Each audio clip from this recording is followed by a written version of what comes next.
Beneath the dust of Pakistan and northwest India lies one of the strangest mysteries of the ancient world, a civilization with planned cities, covered drains, private wells, long-distance trade, and a script no one can read. It rivaled Egypt and Mesopotamia, yet left no clear kings, no Great War monument, and no final story of its collapse. The Indus civilization did not vanish in flames. It faded slowly, almost silently, until its cities became ruins without a voice.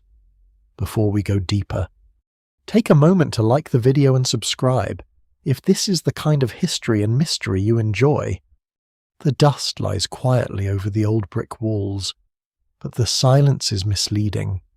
Beneath it is the outline of a world that once breathed with water, trade, labour, ritual, smoke, grain, and human routine. Streets run in straight lines across the baked earth. Drains disappear beneath stone covers. Wells stand where people once lowered jars into darkness. Doorways open into rooms whose roofs have long since vanished. There are platforms, courtyards, workshops, bathing floors, stairways, and alleys narrow enough to hold the shadow of a passing body. Yet the city itself no longer speaks. No royal inscription announces its founder. No carved victory scene shows an army triumphing over enemies. No towering palace tells us where a king sat above his subjects. What remains is stranger a civilization vast enough to rival Egypt and Mesopotamia, disciplined enough to build cities of startling order, and mysterious enough to collapse without leaving behind a clear story of its own ending. In the hot plains of what is now Pakistan and northwest India, the ruins of the Indus civilization appear less like a battlefield than a paused machine. At Mohenjo-Daro, one of its greatest cities, the walls do not tell of a final heroic defense. At Harappa, where the first great clues surfaced under colonial railways and mounds of ancient debris, the past did not arrive as a single dramatic revelation, but as fragments, bricks reused, seals uncovered, streets exposed, layers of occupation slowly separated from the soil. Archaeologists eventually realized they were not looking at an isolated settlement, but at one part of an enormous Bronze Age world. It stretched across river plains, deserts, coastlines, foothills, and trade corridors, covering an area larger than many better-known ancient civilizations, and yet, for all its size, it left no readable epic, no known list of rulers, no obvious royal tomb packed with treasure. It is as if one of the ancient world's great powers stepped into history, built with extraordinary care, traded across seas and mountains, then faded into the landscape before anyone wrote down why. Before we go deeper, take a moment to like the video and subscribe if this is the kind of history and mystery you enjoy. Because the story of this civilization is not simply the story of ruins. It is the story of how an entire way of life can be built around balance, water, craft, and routine, and how that balance can weaken so slowly that collapse leaves no single scar. The first impression of an Indus city is order. Even now, after thousands of years of erosion, excavation, rebuilding, theft, and weather, the geometry remains visible. The streets seem to understand one another. Houses cluster around inner spaces rather than shouting outward with monumental facades. Drains run along lanes, carefully lined and covered. Brick sizes follow standardized proportions across enormous distances. Weights used by merchants appear with a regularity that suggests shared rules, shared habits, and some form of authority, even if that authority refuses to show itself in the usual ancient costume of kings, crowns, and conquest. This is one of the first puzzles. The civilization looks organized, but not in the theatrical way Egypt or Mesopotamia often appear organized. It does not present power through giant carved rulers crushing enemies. It does not leave pyramids rising from the horizon or ziggurats dominating a sacred skyline. Its power is quieter, built into brick, drainage, measurement, and repetition. That quietness can be deceptive. A covered drain may not look as dramatic as a temple, but it tells us something profound about daily life and collective labor. Someone planned it, someone maintained it, someone decided that wastewater should move away from living spaces, that streets should function, that houses should connect to a larger urban system. In some neighborhoods, private wells and bathing areas suggest a concern with water that is both practical and perhaps ritual. Though scholars still debate how far religious meaning can be inferred from the surviving evidence. The evidence remains incomplete, but what survives in the record suggests a society deeply attentive to cleanliness, access, and controlled movement through built space. In the ancient world, such attention is never accidental. And yet, for a civilization so careful in brick and measurement, the Indus world is strangely elusive in identity. Its people made seals marked with animals and symbols, but the script remains undeciphered. They crafted ornaments, tools, pottery, figurines, shell objects, copper goods, carnelian beads, and finely worked stone. They traded with distant lands known to Mesopotamian texts, where merchants referred to a place called Meluha, widely understood by many scholars to be connected with the Indus region. But the Indus people themselves do not explain their cities to us. They do not tell us what they called their rulers, if they had rulers in the sense we expect. They do not tell us whether their symbols record names, titles, commodities, rituals, or something else. They do not tell us whether the great bathing structure at Mohenjo-Daro was sacred, civic, ceremonial, or some mixture of meanings now impossible to separate. The civilization is visible everywhere and silent at its center. The collapse is even more haunting because it does not resemble the kind of ending storytellers prefer. There is no clear last day. No single ash layer stretches across every city as proof of a universal fire. No final army can be confidently blamed for bringing the entire system down. Older theories imagined invasion, massacre, or sudden destruction. But mainstream archaeology has moved away from such simple explanations. The decline now appears more gradual, more regional, and in some ways more unsettling. Cities shrink, trade patterns change, standardized objects become less common. Some urban centers lose their former intensity while smaller rural settlements continue or shift. Populations seem to disperse rather than disappear. The world does not end in one night. It loosens. That is what makes the Indus collapse so powerful as a human story. Civilizations do not always fall with flames on the horizon. Sometimes they unravel through smaller failures that accumulate until the old system can no longer hold its shape. A river changes course. A monsoon weakens. Fields become harder to rely on. Trade with distant partners declines. Urban maintenance becomes more difficult. People leave one neighborhood, then another. Crafts that once moved through long networks become local. Symbols once stamped into seals stop circulating with the same authority. The same bricks remain, but the habits that gave them meaning begin to fade. No single explanation fully accounts for this, and that uncertainty is not a weakness of the story. It is the story. Imagine walking through Mohenjo-Daro not at its height, but when its confidence has begun to thin. The streets are still there. Wells still hold water, though perhaps less predictably than before. Some houses remain occupied, others are repaired with less care, and still others stand partly abandoned. The old drains, once symbols of order, need cleaning that may no longer happen regularly. A merchant who once handled goods from far regions now sees fewer familiar seals. A bead maker still works.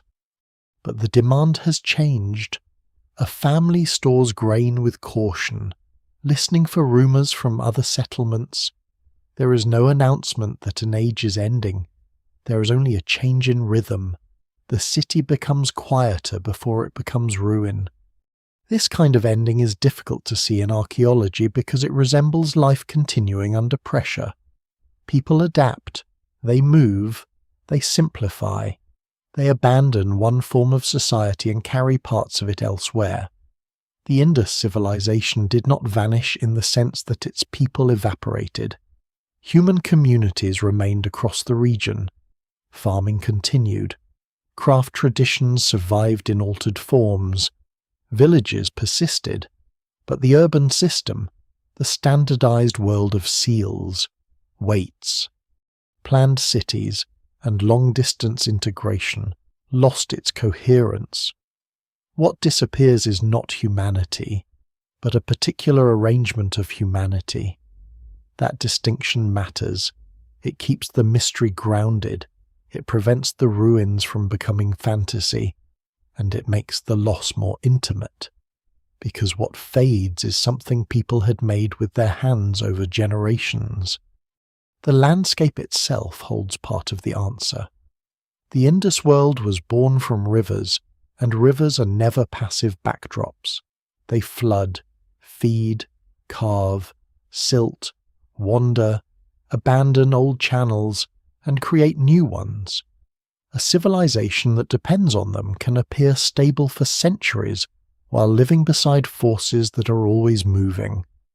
In the western regions, the Indus and its tributaries offered fertile corridors, but also danger. In the east, now dry or seasonal river systems may once have supported more reliable settlement zones, though the details remain debated.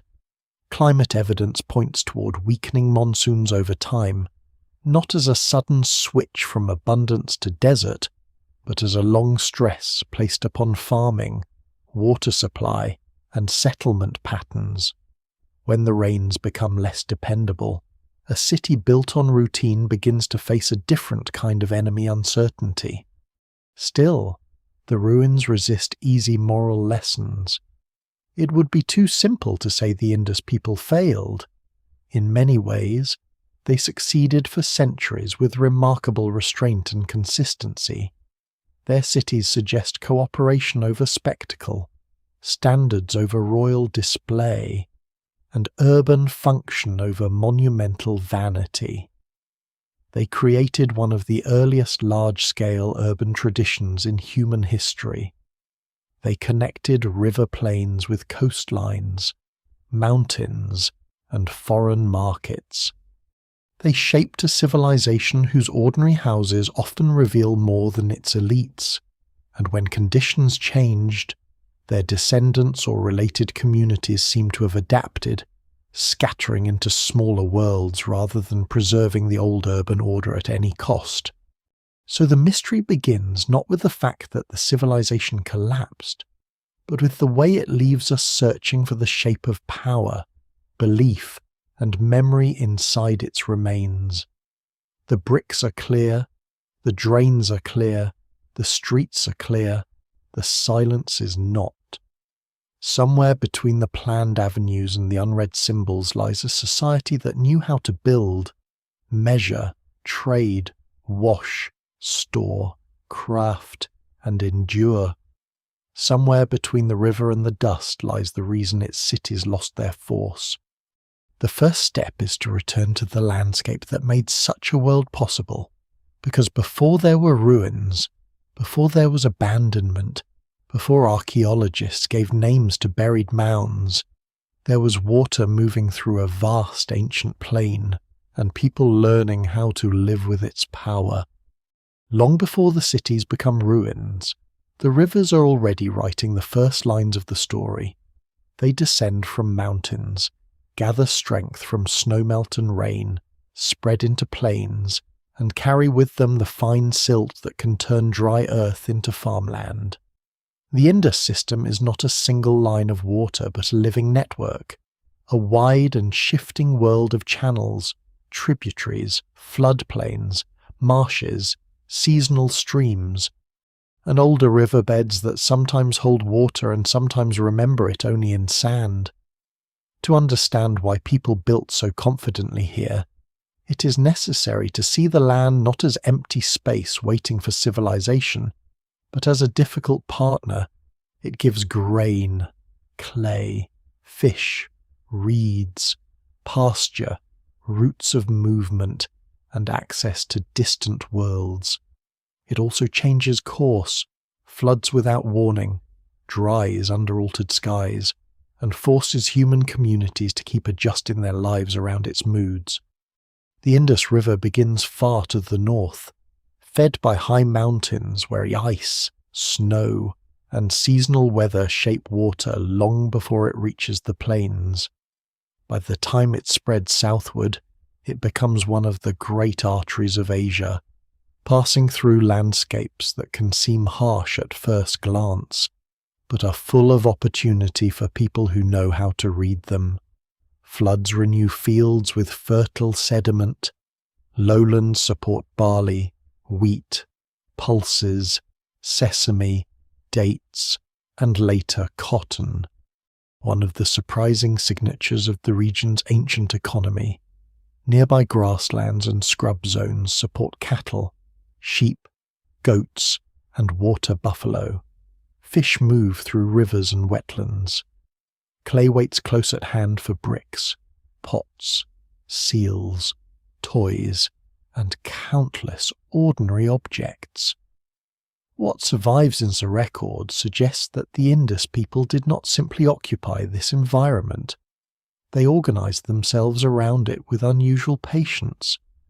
Unlike Egypt, where the Nile creates a long, narrow corridor, the Indus world spreads across a broader and more varied geography.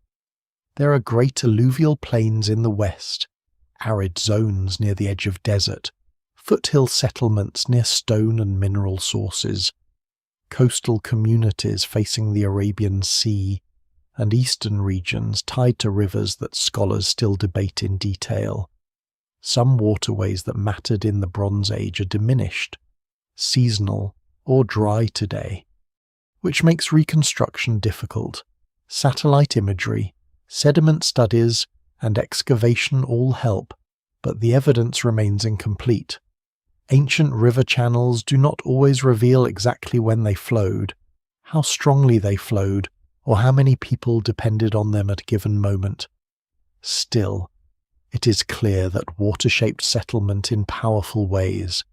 Villages and towns appear where farming, grazing, craft production, and movement could be joined together. This world is often described through its great cities, but its foundations are older and more rural.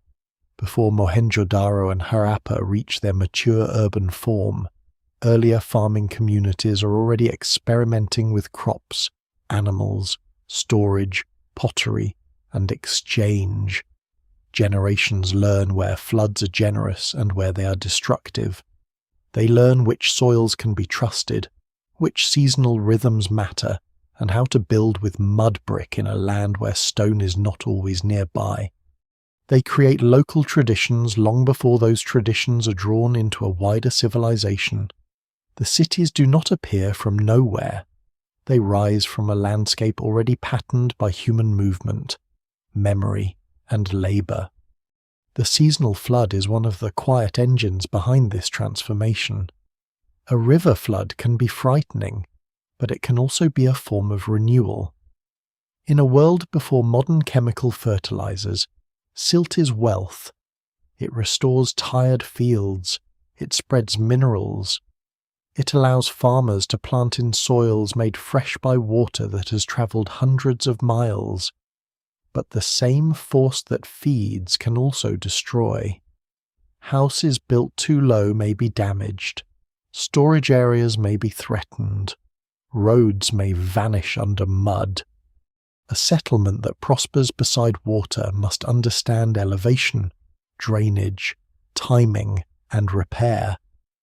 The famous drains of later Indus cities belong to this larger relationship with water. They are not isolated technical tricks. They are part of a cultural habit formed in a region where controlled water means survival, health, and order. Yet rivers do more than grow food. They connect. A boat moving along a channel can carry grain, timber, stone, fish, shell, textiles, beads, metal, and news. A caravan moving between river settlements can follow routes made easier by water sources and fertile pockets. The Indus world sits between several important zones: the Iranian plateau to the west, Central Asian routes to the northwest, the mineral-rich highlands, the coastlines of the Arabian Sea, and the vast agricultural plains of South Asia. This position gives it reach. Copper can come from distant sources: lapis lazuli, carnelian, steatite, shell, and other materials move through workshops and markets. Some objects travel so far that they become clues to an interconnected Bronze Age world, where merchants and craftspeople may never see the full length of the network their goods pass through. The coast adds another dimension. Where rivers approach the sea, settlements can look outward. Boats can move along shorelines and across the Arabian Sea toward Oman, Bahrain, and Mesopotamia. The sea is not merely a boundary, it is a route. Coastal sites show that the Indus civilization is not only a river civilization but also a maritime one, though scholars still debate the scale, frequency, and organization of its sea trade. Goods from the Indus appear in Mesopotamian contexts, and Mesopotamian records mention far-off lands, including Meluha, which many scholars associate with the Indus region. The connection is real, even if many details remain blurred. Somewhere in that blur are sailors reading winds, merchants weighing goods, dock workers loading cargo, and translators or middlemen bridging languages that are now mostly lost to us. The fertile plains also make standardization valuable. When settlements are scattered across great distances, shared systems help hold them together. The Indus people eventually use remarkably consistent brick proportions, weights, measures, seal styles, and craft techniques over a huge region. This does not mean every place is identical, and it does not prove a single centralized empire in the way later states are often imagined, but it does suggest a strong web of shared practices. In a land shaped by movement, trade, and environmental variation, standardization becomes a kind of invisible architecture. A merchant trusts a weight, a builder follows a proportion, a craftsperson cuts a bead in a recognized style. A seal carries symbols that others understand, even if modern scholars do not. The rivers encourage both unity and difference. Floodplains support dense settlement, but local conditions vary. Some communities live close to major channels, others near seasonal streams, others near desert margins where water must be managed carefully. Some face the sea, some face the mountains, some specialize in farming, others in craft production or trade. The mature Indus civilization will later appear astonishingly coherent, but that coherence is stretched over many ecological zones.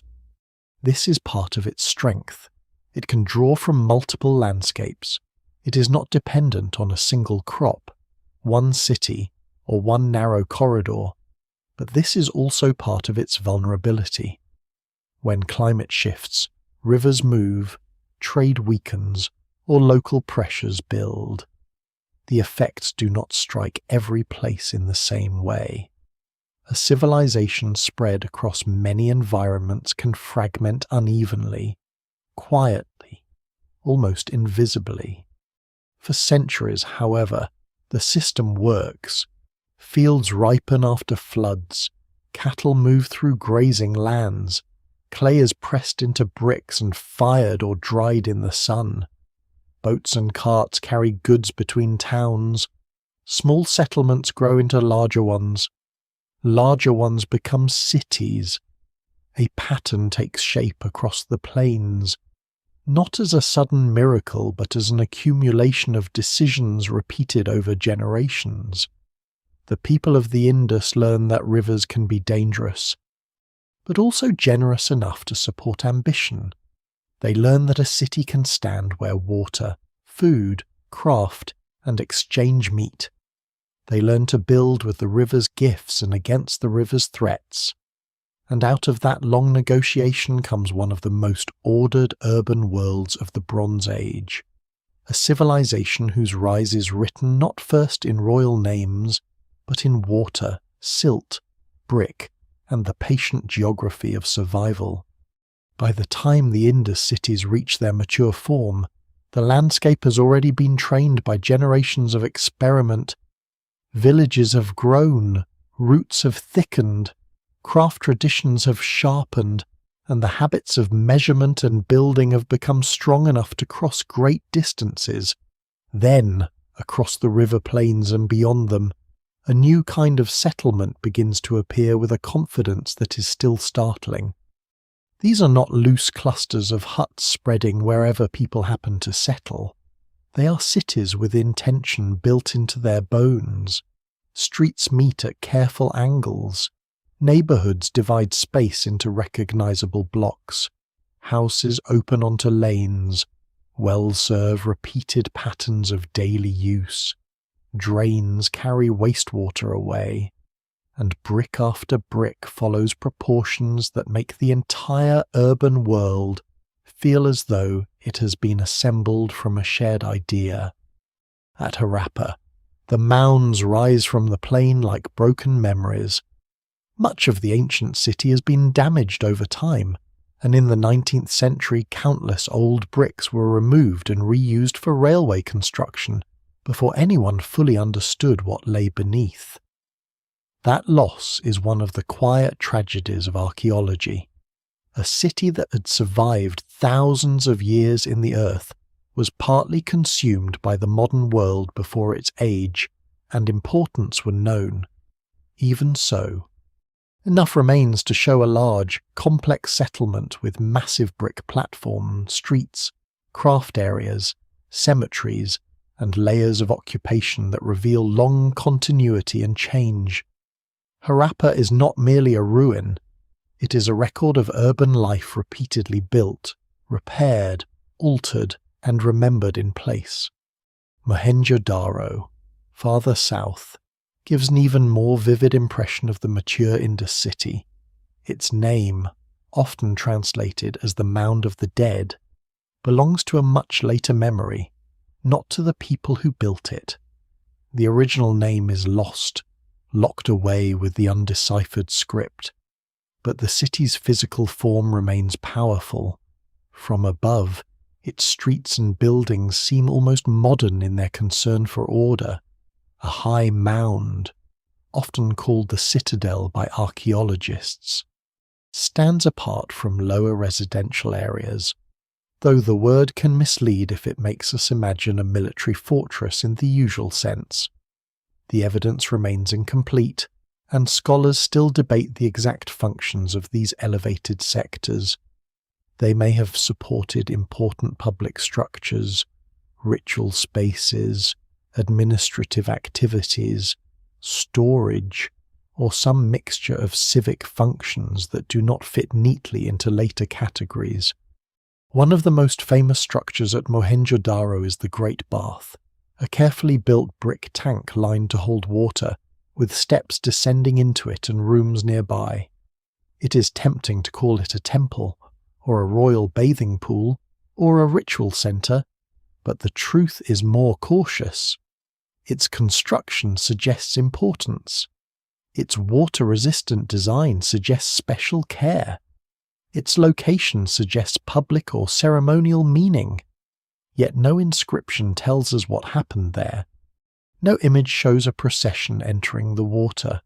What survives in the record suggests that controlled bathing may have held social or ritual significance, but no single explanation fully accounts for the structure. Its power lies partly in that uncertainty. It is both ordinary and extraordinary, a pool of water in a civilization that seemed to understand water as necessity, danger, purity, and order. The houses around these cities are equally revealing. Many are built around courtyards, creating interior worlds protected from street noise, heat, dust, and public view. Some homes are modest, others more spacious, but the difference between rich and poor does not shout from the ruins in the way it does in many ancient societies. There are no enormous palaces towering above cramped districts. There are no walls covered with scenes of tribute pouring toward a divine ruler. Instead, the city distributes complexity through neighborhoods. A house may have its own well. A bathing area may drain through a small channel into a larger covered system. Rooms are arranged for work, storage, cooking, sleeping, and movement through family life. The people of the Indus seem to have invested heavily in the practical architecture of daily existence. The drainage systems remain among the most remarkable features. Along streets, carefully made drains run beneath removable covers.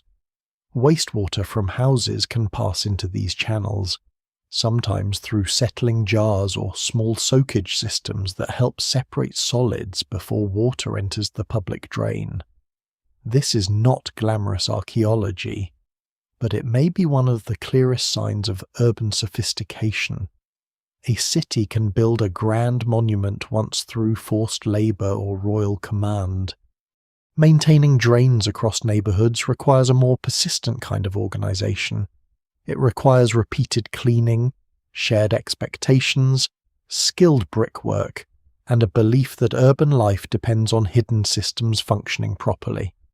The Indus cities are not silent because they had no power. They are silent because their power often hides underfoot. Their bricks speak another language of order. Across vast areas, Indus builders commonly used bricks made to a standardized ratio, often described as 1:4 in thickness, width, and length. This may sound like a small detail, but it matters. Standardized bricks make construction predictable. Walls align more easily.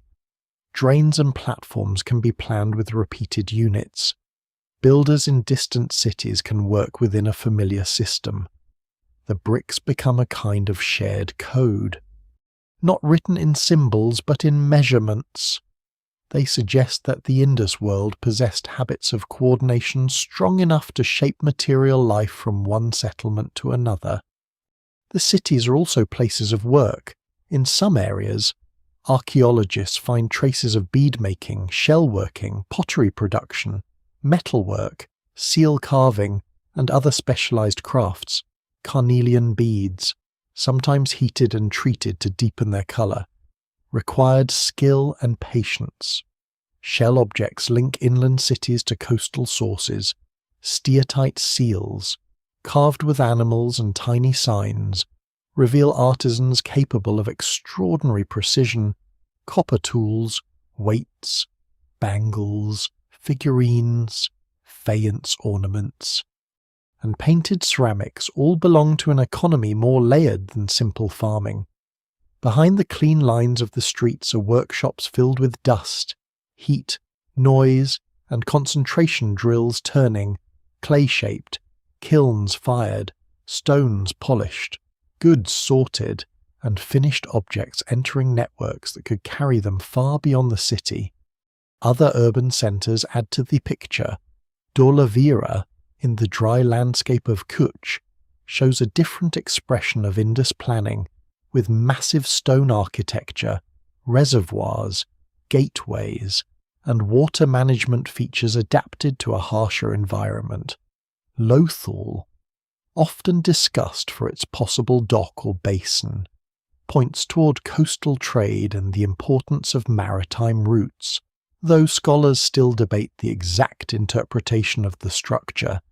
Ganveriwala, Rakhigahi, Kalibangan, and many other sites remind us that the Indus civilization cannot be reduced to two famous cities. It was a network of urban and rural places, each shaped by local needs while participating in a larger cultural pattern. This is the true achievement of the mature Indus world, not only that it built cities, but that it repeated an urban idea across a landscape too large and varied to control casually.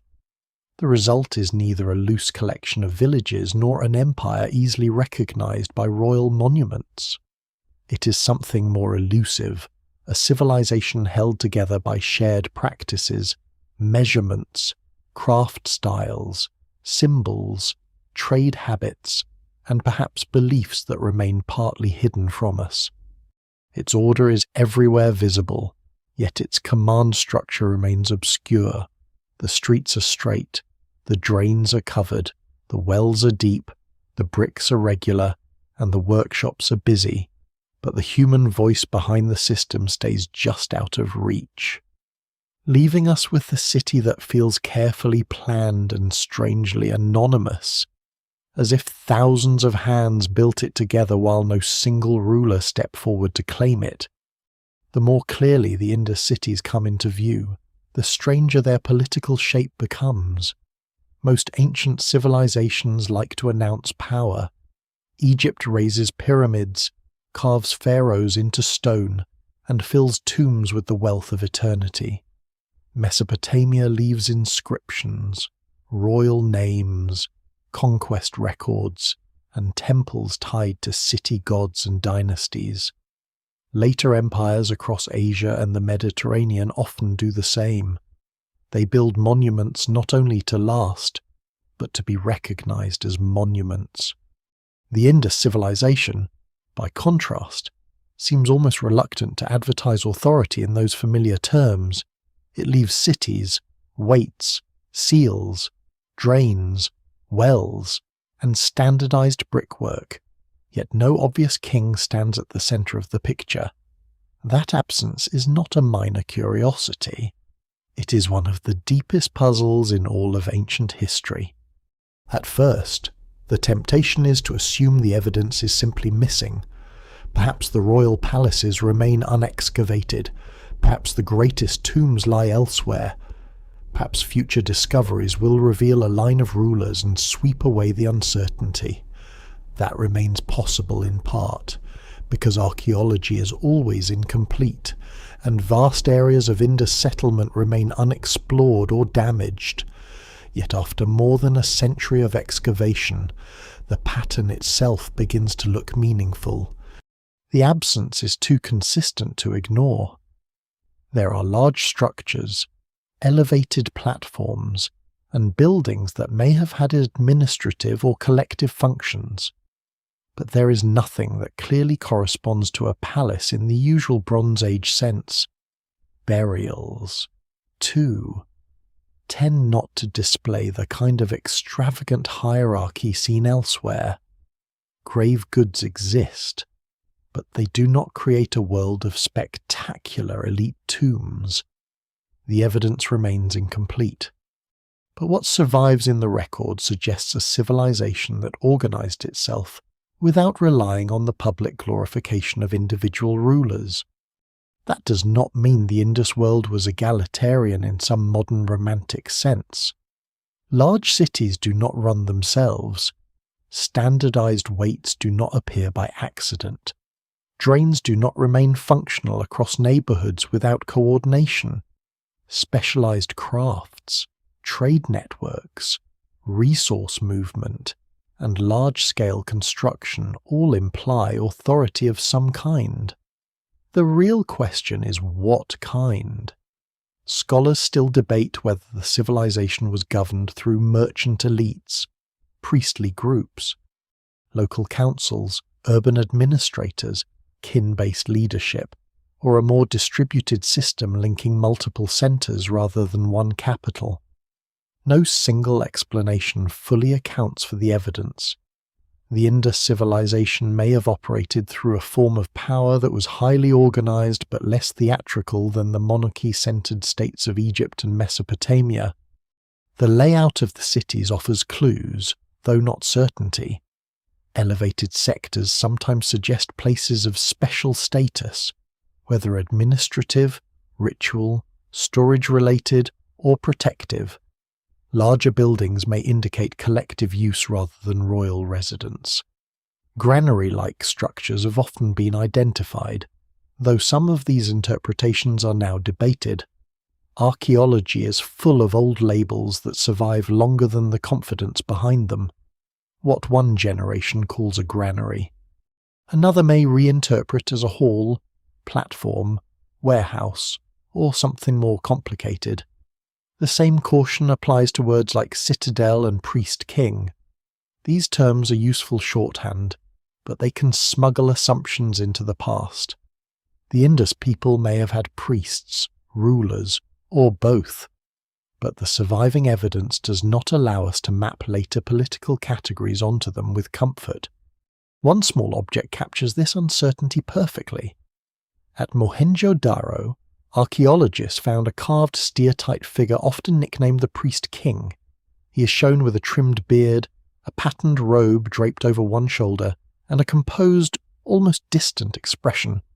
The piece is famous because it seems to promise a face of authority. Here, finally, is someone important, yet the title is misleading.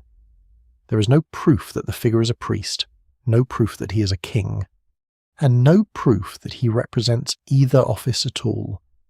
He may be an elite individual, a ritual figure, an ancestor, or something else entirely.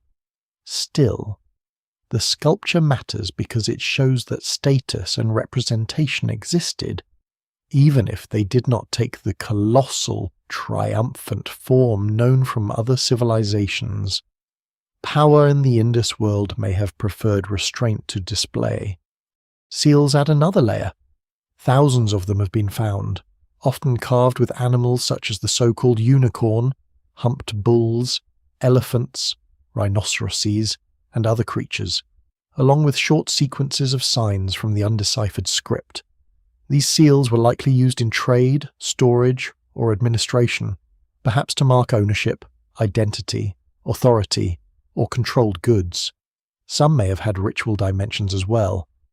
Their widespread use suggests a shared symbolic language recognized across the civilization. Yet even here, there is no obvious seal of a supreme ruler dominating all others. No royal image appears again and again in the unmistakable way seen elsewhere. Instead, this seal suggests institutional habits rather than personal propaganda. This may reflect a different relationship between authority and society. If power was embedded in system of standardization, ritual regulation, commercial trust, and urban maintenance, then it may not have needed to announce itself through giant statues and conquest scenes. The city itself could be the statement. A well-ordered street grid, reliable weights, controlled craft production, and managed water supply may have done more to demonstrate legitimacy than a king's image ever could. Such a system would still have elites, still have inequalities, still require labor and command, but it would express them through function rather than spectacle. That possibility is difficult for modern imagination because we are trained by other ancient civilizations to look for crowns, tombs, and battles as proof of state power. Religion complicates the picture further. Certain objects and motifs hint at beliefs, but the outlines remain uncertain. Female figurines have sometimes been interpreted as fertility icons, though such conclusions are now treated more cautiously. Animal imagery, horned figures, pipal trees, and possible ritual scenes on seals suggest symbolic worlds that matter deeply to their makers. The Great Bath may point to collective or ritual purification. Fire altars have been proposed at some sites, especially Kalibangan, though interpretations vary. What survives in the record suggests that ritual life existed at multiple scales, from household practice to possible public ceremony. But without readable texts, it is hard to know how religious and political authority interacted. Were ritual specialists central to governance? Did merchant groups hold greater power? Did local leaders answer to broader institutions? The silence continues. The surprising result is that the Indus civilization begins to feel both familiar and alien. Familiar because its cities show the practical concerns of urban life: water, waste, storage, trade, housing, and organized labor. Alien because the ideological face of the civilization remains hidden. We see the machine, but not the names of its operators. We see the products of cooperation, but not the speeches that justified it. We see the continuity of standards, but not the public drama of rulers demanding obedience. In some ways, this makes the civilization feel modern. In other ways, it makes it feel unreachable. And perhaps that is why its eventual collapse seems so strange. A world held together through a visible king can sometimes be imagined falling when the king fails, when armies invade, or when dynasties end. But a world held together through quieter forms of coordination may unravel more subtly. If the authority of the Indus civilization lived in networks, habits, institutions, and environmental balance rather than one throne, then its decline would leave fewer dramatic symbols behind. No palace burns to announce the end. No royal tomb closes the story. What fades instead is a pattern of life that had once made large urban order possible. To understand how such a society sustained itself for centuries, it is necessary to follow the networks that ran through it, because even without kings carved into stone, the Indus world was connected to places far beyond its river plains, and those connections helped make it strong. The Indus cities do not stand alone in the Bronze Age world. Their streets may appear calm, their seals small, their public monuments restrained, but beneath that quiet surface runs a wide current of exchange. Goods move through workshops, courtyards, storage rooms, river landings, coastal settlements, caravan paths, and foreign markets. A bead cut in one city may pass through several hands before reaching a port. A shell gathered from the sea may be carved far inland. A lump of copper may travel from a mining region to a workshop, then return to the world as a blade, pin, tool, or ornament. The civilization's order is not only built in brick, it is built in trust, measurement, and movement. Trade in the Indus world begins with the practical geography of need. No large civilization possesses everything equally in one place. Farmers may produce grain, cotton, sesame, dates, and pulses, but they need stone, metals, timber, shells, and rare materials from elsewhere. Craftspeople need raw goods that rivers alone cannot provide. Cities need food from surrounding villages and specialized goods from distant landscapes. The Indus region is fortunate because it sits between many worlds. Mountains and plateaus to the west and northwest, desert margins, fertile plains, coastal routes, and the Arabian Sea. This position allows the civilization to gather materials from many directions and transform them into objects that carry its unmistakable style. The most famous signs of this system are the seals and weights. A seal is a small object, but in the ancient economy it can carry enormous authority. It may identify a person, household, workshop, office, merchant group, or institution. It may mark containers, bundles, doors, goods, or clay tags attached to commodities. The exact use of Indus seals remains debated, because the script is still unread, but their distribution and careful carving suggest they were more than decoration. They belong to a world where goods must be recognized, counted, protected, and trusted. The animals carved on them are often powerful and precise, the so-called unicorn, the humped bull, elephant, rhinoceros, tiger, water buffalo, and other forms. Above them sit short lines of signs, silent to us but meaningful to someone who handled them almost 4,000 years ago. Weights make the system feel even more disciplined. Indus weights, often made from chert or other hard stone, appear in standardized units across far-flung settlements. Their precision suggests shared commercial rules. A trader in one city could weigh goods in a manner understood in another. A craftsperson could measure materials with confidence. This is one of those details that seems dry until one imagines the alternative, every town using its own private standard. Every transaction requiring argument, every exchange vulnerable to confusion. Standardized weights create a kind of invisible road between strangers. They make distance manageable. What survives in the record suggests that the Indus civilization had a deeply developed culture of equivalence, accountability, and exchange.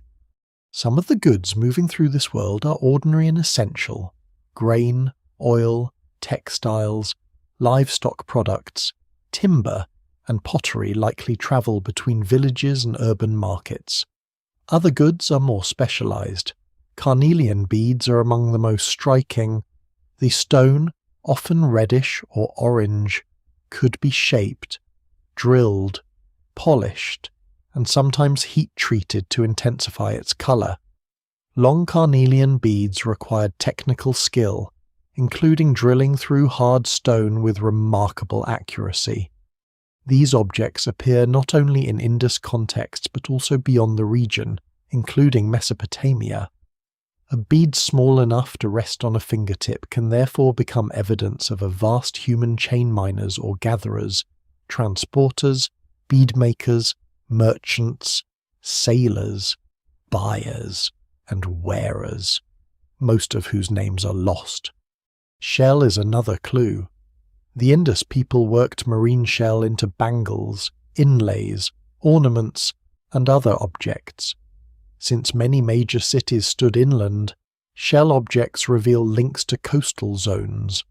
Someone collected the raw material from the sea. Someone transported it inland. Someone carved, shaped, and polished it. In workshops, archaeologists find debris from shell working, the waste left behind by production. Such debris is sometimes more informative than beautiful finished objects because it shows the process, not only the result.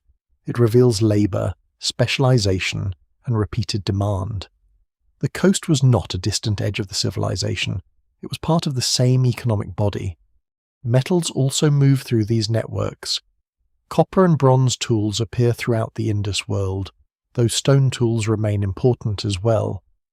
Copper sources may have included regions in Rajasthan, Baluchistan, Oman, and other areas, depending on time and route. But the evidence remains incomplete, and scholars still debate the details of supply. Tin, needed for true bronze, was more difficult to obtain, and its movement across ancient networks remains a complicated question. The Indus people used metal, but they did not build their civilization on warfare in the visible way some other Bronze Age societies did. Weapons exist, but the archaeological picture does not center on armies, conquest scenes, or fortified royal display. Metal here often appears as part of craft, utility, and exchange rather than the public theatre of domination. Beyond the Indus region, the strongest foreign connection points toward Mesopotamia and the Persian Gulf. Mesopotamian texts refer to trade with distant lands, including Dilmun, Magan, and Meluha. Dilmun is commonly associated with Bahrain and nearby Gulf trade, Magan with Oman or regions around it, and Meluha is widely linked by many scholars to the Indus civilization, though the exact geographic meaning may have shifted over time. Mesopotamian records mention Meluhan goods, Meluhan people, and even interpreters, suggesting that contact was real enough to require language mediation. This is a lesser-known but fascinating detail. The Indus world may have had merchants or representatives living far from home, perhaps in Mesopotamian cities, navigating foreign markets where their own script and speech were unfamiliar. The sea routes that made this possible were not simple. Boats had to follow coasts, winds, tides, and seasonal rhythms. Ports and coastal settlements became bridges between inland producers and foreign buyers.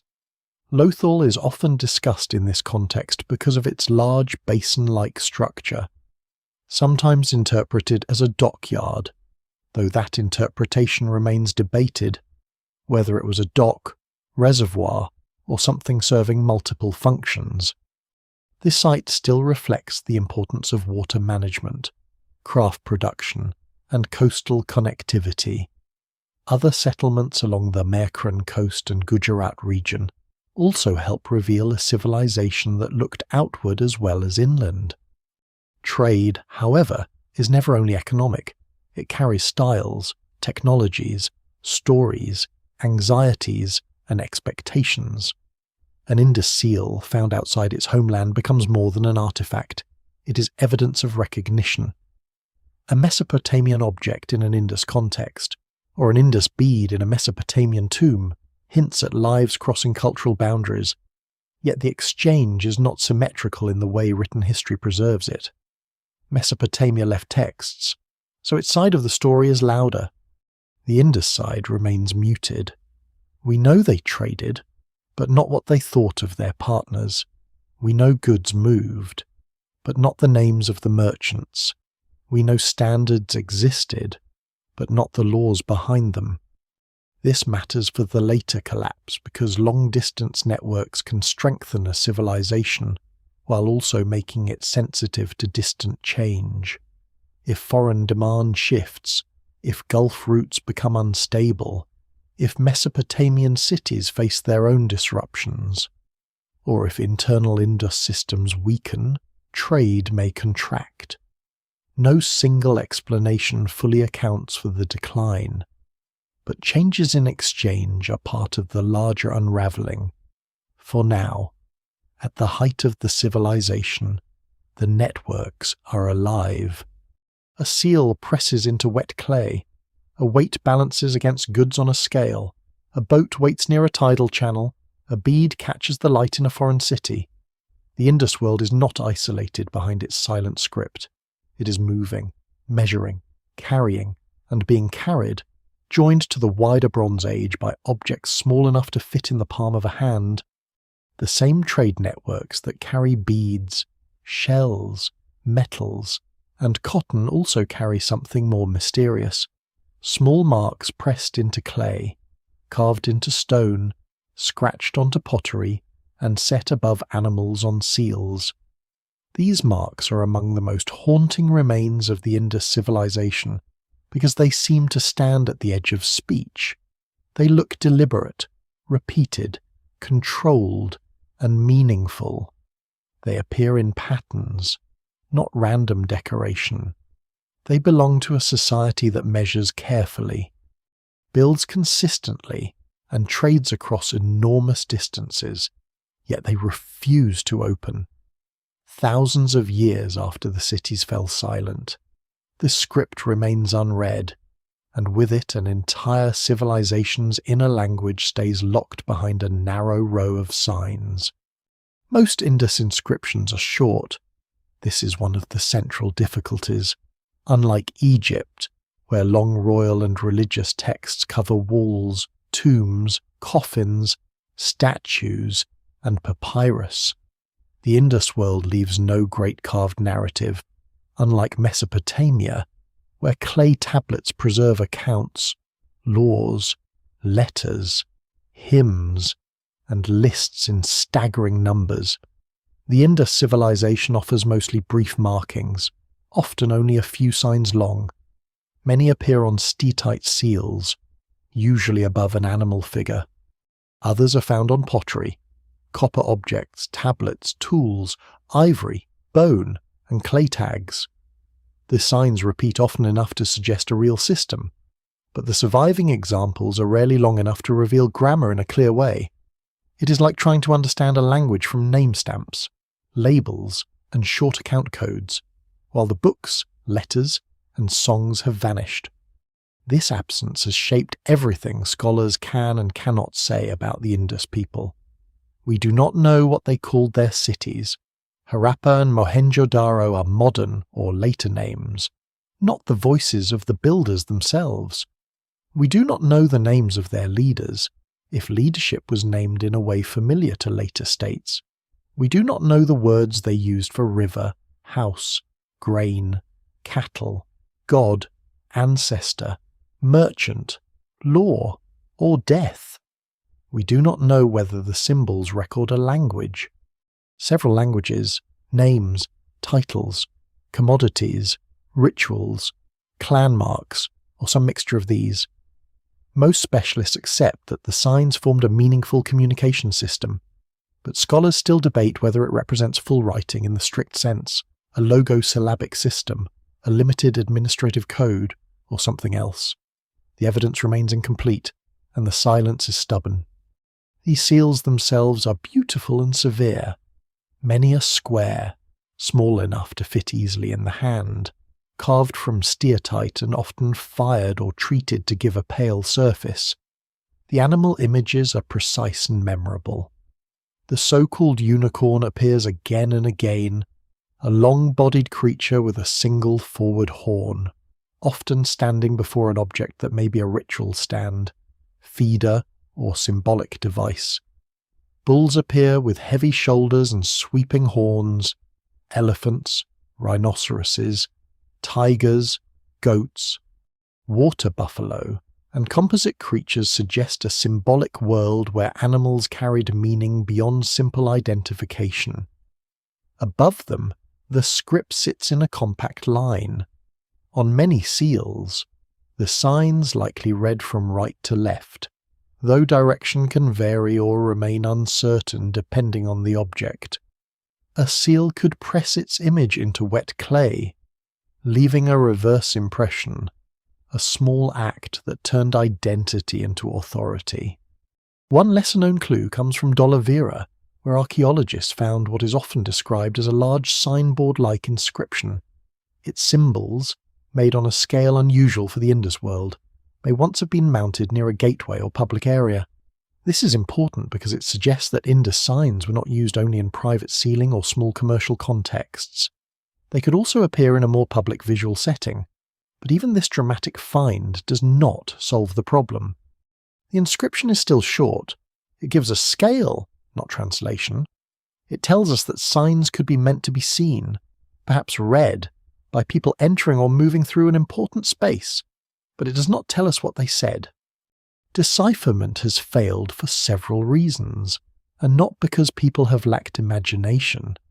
A script is usually cracked when several conditions come together. Scholars need long texts, repeated patterns, known historical context, and ideally a bilingual inscription, where the same message appears in a known language and an unknown one. Egyptian hieroglyphs had the Rosetta Stone. Cuneiform had multilingual royal inscriptions.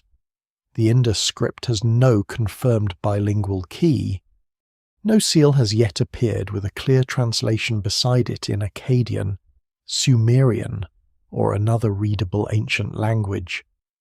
Mesopotamian sources mention Meluha, and Indus objects reached Mesopotamia, but the bridge stops short of giving us an Indus sentence with a known equivalent. The unknown language behind the script deepens the difficulty. Some scholars have proposed that it may have recorded an early Dravidian language. Others have suggested connections to Indo-Aryan, Munda, or other language families.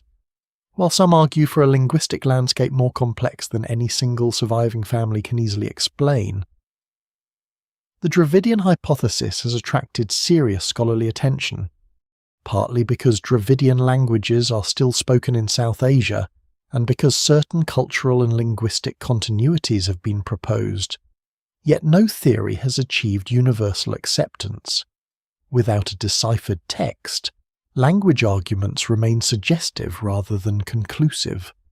No single explanation fully accounts for the signs, and confident claims should be treated carefully. Popular theories often rush into this silence. Some claim the script hides lost spiritual secrets, advanced mathematics, or connections to distant civilizations that mainstream evidence does not support.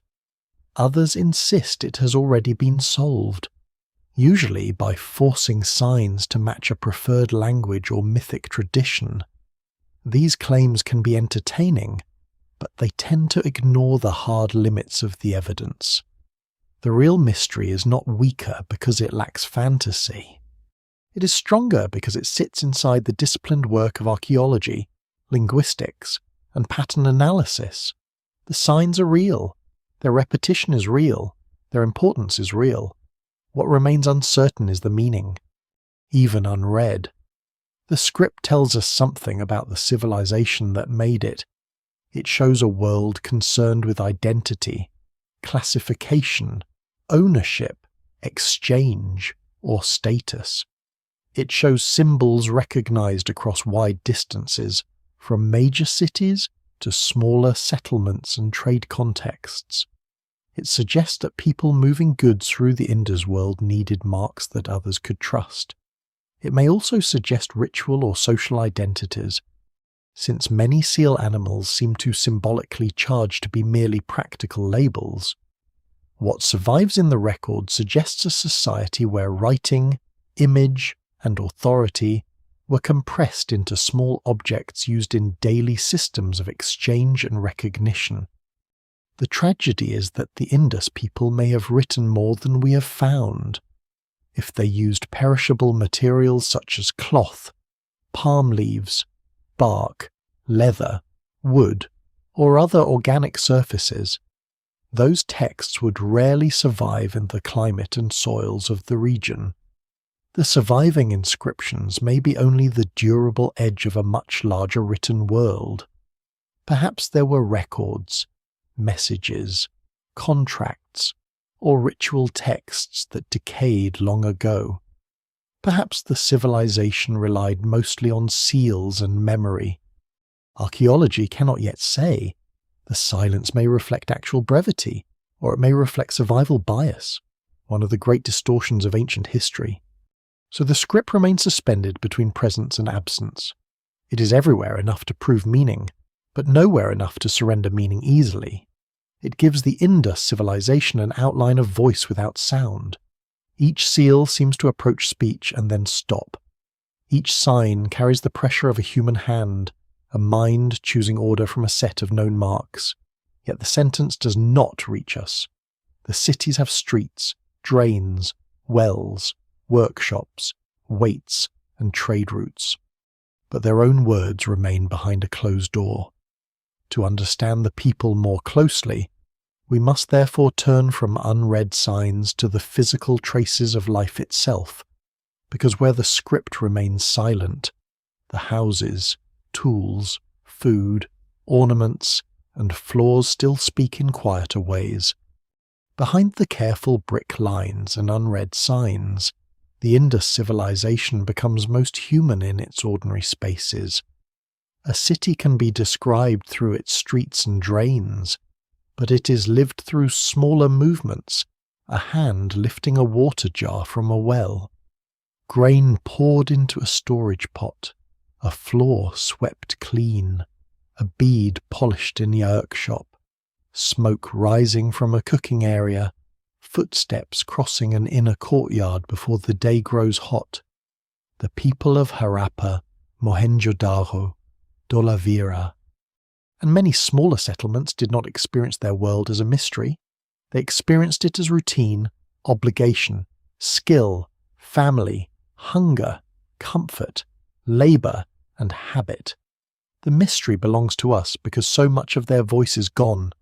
Their daily life, however, leaves traces everywhere. Most houses in the mature Indus cities are built from brick, arranged with a strong concern for privacy and internal order. Many entrances do not open directly into the most intimate parts of the home. Instead, they lead through bends, small passages, or transitional spaces that protect the household from the street. Courtyards seem to have been important, bringing light and air into the centre of domestic life. Rooms cluster around them in ways that suggest cooking, storage, sleeping, working, and gathering all occurred within carefully organised household worlds. Some homes are small and modest, others are larger, with multiple rooms, private wells, bathing platforms, and access to drains.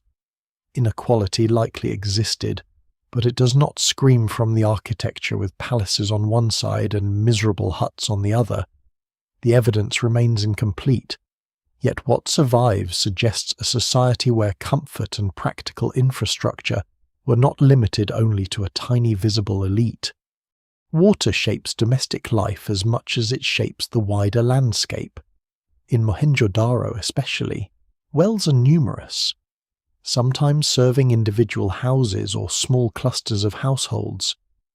This is a surprising detail when compared with many ancient cities, where access to clean water could require longer movement through public spaces. A person could draw water close to home, wash on a brick platform, and let wastewater pass into a drain. Bathing areas appear in many houses, with floors carefully sloped or sealed to guide water away. This may reflect practical cleanliness, climate, social expectation, ritual habit, or all of these at once. Scholars still debate how much symbolic meaning should be attached to these features, but the repeated investment in washing and drainage is impossible to ignore. Clean water and controlled wastewater were part of the city's everyday intelligence. Food begins outside the city but leaves signs within it. The Indus people cultivated wheat, barley, peas, lentils, sesame, dates, and other crops, while rice appears in some regions later or in more limited contexts during parts of the civilization's history. They kept cattle, water buffalo, sheep, goats, pigs, and chickens, and they also used fish and wild resources depending on local environment. The great humped zebu cattle were especially important, not only as meat or dairy animals, but also as sources of labour, traction, dung, and status.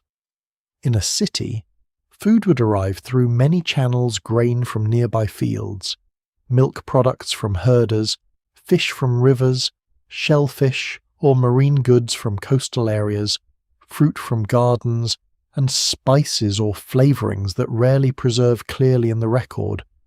Meals are difficult to reconstruct in detail, but grinding stones, storage jars, animal bones, hearths, and plant remains reveal a world where agriculture and urban life were tightly joined. Cotton is one of the most remarkable parts of this daily world. The Indus civilization is among the earliest known regions where cotton was cultivated and used for textiles. Cloth rarely survives, but impressions, fibres, and later references suggest that cotton was part of the material culture.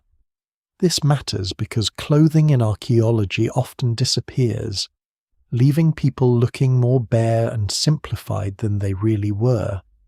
In life, Indus streets would have carried colour, texture, wrapped garments, woven fabrics, ornaments, hairstyles, and body decoration, terracotta figurines, jewellery, beads, bangles, and cosmetic objects hint at a society attentive to appearance. Bangles made from shell, faience, terracotta, copper, and stone may have marked identity, taste, age, status, or regional style.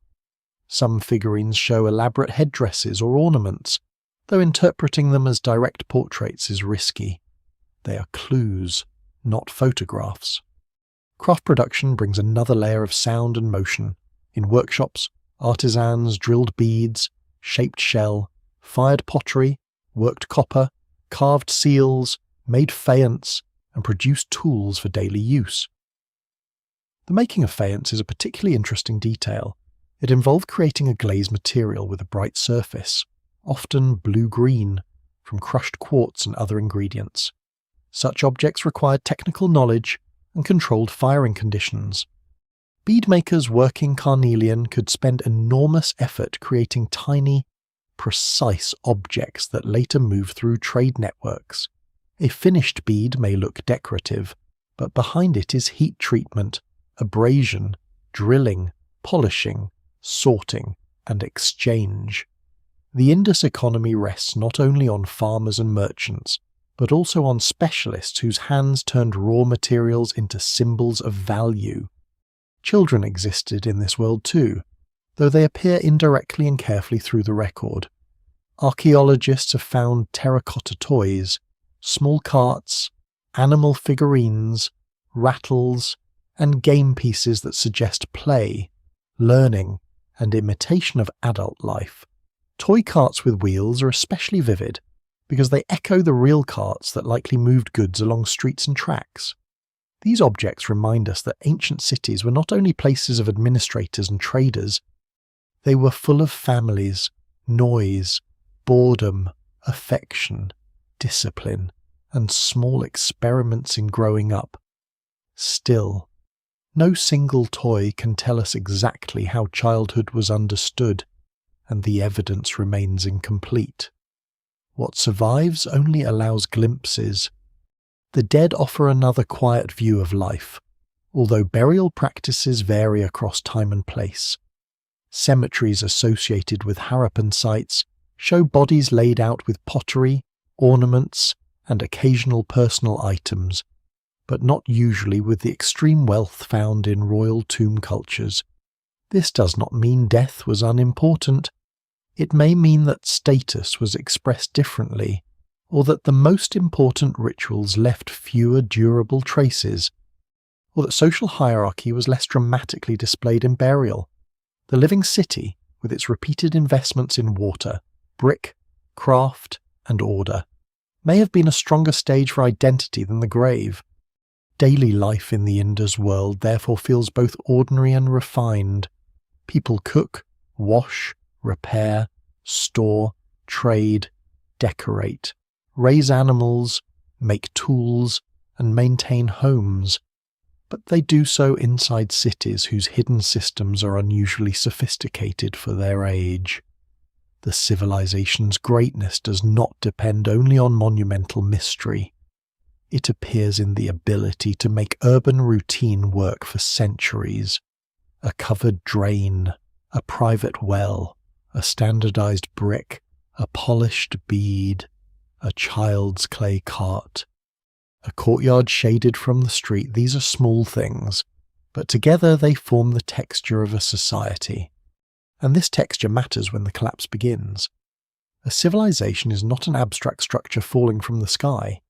It is made of households that decide whether to stay or leave, craftspeople who find demand shrinking or changing, farmers who watch rainfall carefully, families who repair walls one more season or abandon them, and traders who sense that familiar routes no longer feel secure. The Indus world will not unravel only in palaces or temples, because those are not the places where its power most clearly survives. It will unravel in the ordinary systems that once made daily life dependable. The first signs are subtle, almost easy to miss, because they appear not as apocalypse, but as changes in habit, quality, movement, and confidence. And, at first, the weakening of the Indus world does not look like collapse, it looks like adjustment. A street is repaired with less precision than before. A house is rebuilt over an older wall instead of following the clean plan that once shaped the neighbourhood. A drain still functions, but its maintenance becomes uneven. In one place, standardized objects continue. In another, local variation grows stronger. A workshop produces familiar goods, yet the old perfection begins to loosen. These are not the dramatic signs people expect from the fall of a civilization. There is no single trumpet of disaster. Instead, the archaeological record begins to show small changes accumulating in the very systems that once made the Indus cities seem so confident.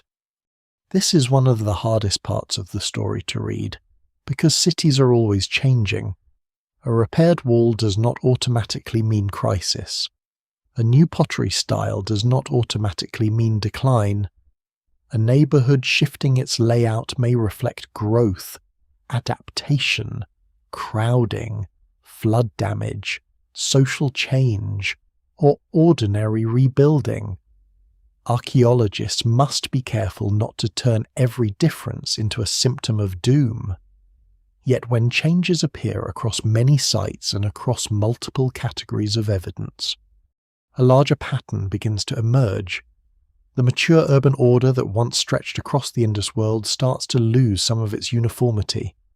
What survives in the record suggests not an immediate fall, but a gradual loosening of shared standards.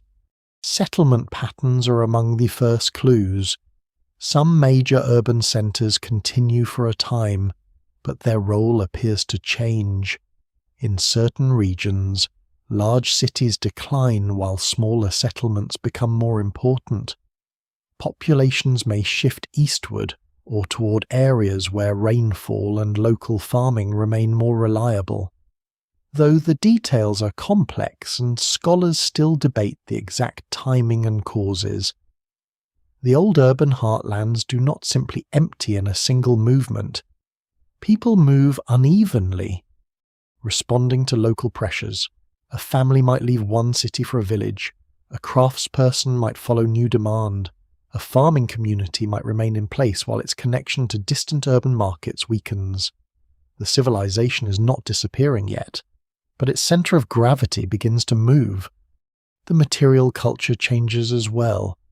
During the height of the Indus civilization, standardized weights, seals, brick proportions, pottery traditions, and craft styles create a sense of unity across enormous distances. Later, some of these standards become less consistent or less widely used. Seals, which once seemed so central to administration and exchange, appear to decline in importance in many areas. The script, already brief and mysterious to us, becomes less common in the later phases. Weights may lose some of their earlier regularity. Pottery styles become more regional. These shifts suggest that the networks holding the civilization together are weakening. A system based on shared recognition depends on repetition. When repetition fades, trust and coordination must find new forms or retreat into smaller worlds. Craft production offers another quiet signal. The great urban workshops of the mature period depended on both demand and distribution. A beadmaker producing long carnelian beads needs raw material, technical skill, fuel, tools, time, and buyers who value the finished object. A shell worker far inland needs marine shell supplied from the coast. A seal carver needs patrons or institutions that still require seals. If trade routes change or urban demand declines, specialized crafts may not vanish immediately, but they may shrink, relocate, simplify, or become more local. The evidence remains incomplete, but what survives suggests that some forms of high-standard craft production no longer circulated with the same intensity. The hands remain skilled, but the world receiving their work is changing. The cities themselves show signs of altered urban discipline. At Mohenjo-Daro, later occupation levels reveal rebuilding, crowding, and changes in the use of space. Some streets or structures seem to be encroached upon. Earlier planning principles may be ignored or modified. Buildings are repaired with reused bricks. This does not mean the city instantly fell into chaos, and it should not be imagined as a place where people suddenly forgot how to build. Rather, it suggests that the older mechanisms of planning and maintenance were weakening.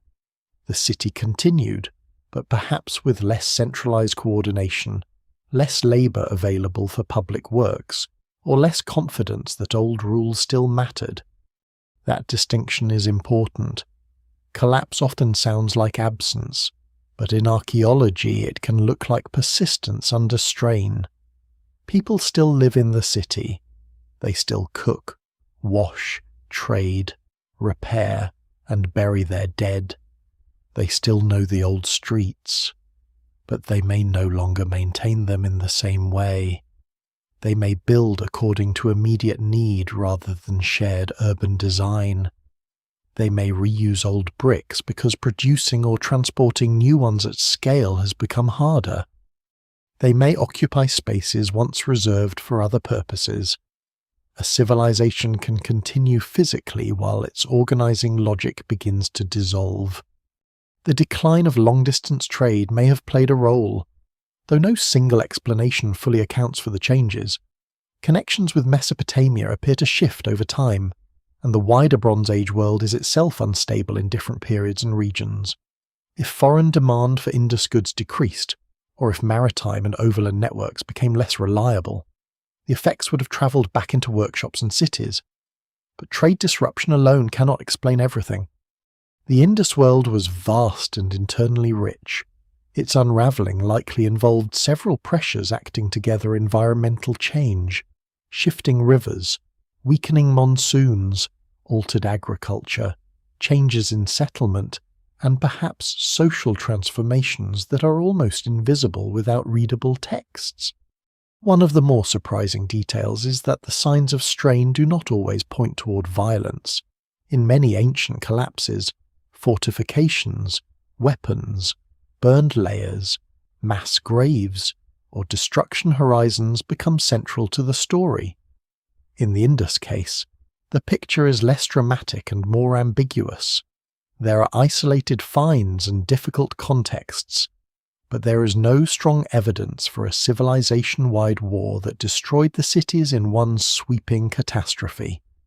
Older interpretations that imagined invading forces smashing the Indus civilization are now widely treated with caution or rejected in their simplest forms. The decline appears more like a long breakdown of urban integration than a single conquest. This makes the human experience harder, not easier, to imagine. Sudden disaster gives people a clear enemy. Slow change gives them uncertainty. A trader may notice that journeys are less profitable. A city official, if such a role existed, may find it harder to organize labor for drains or walls. A farmer may shift crops or fields as water becomes less predictable.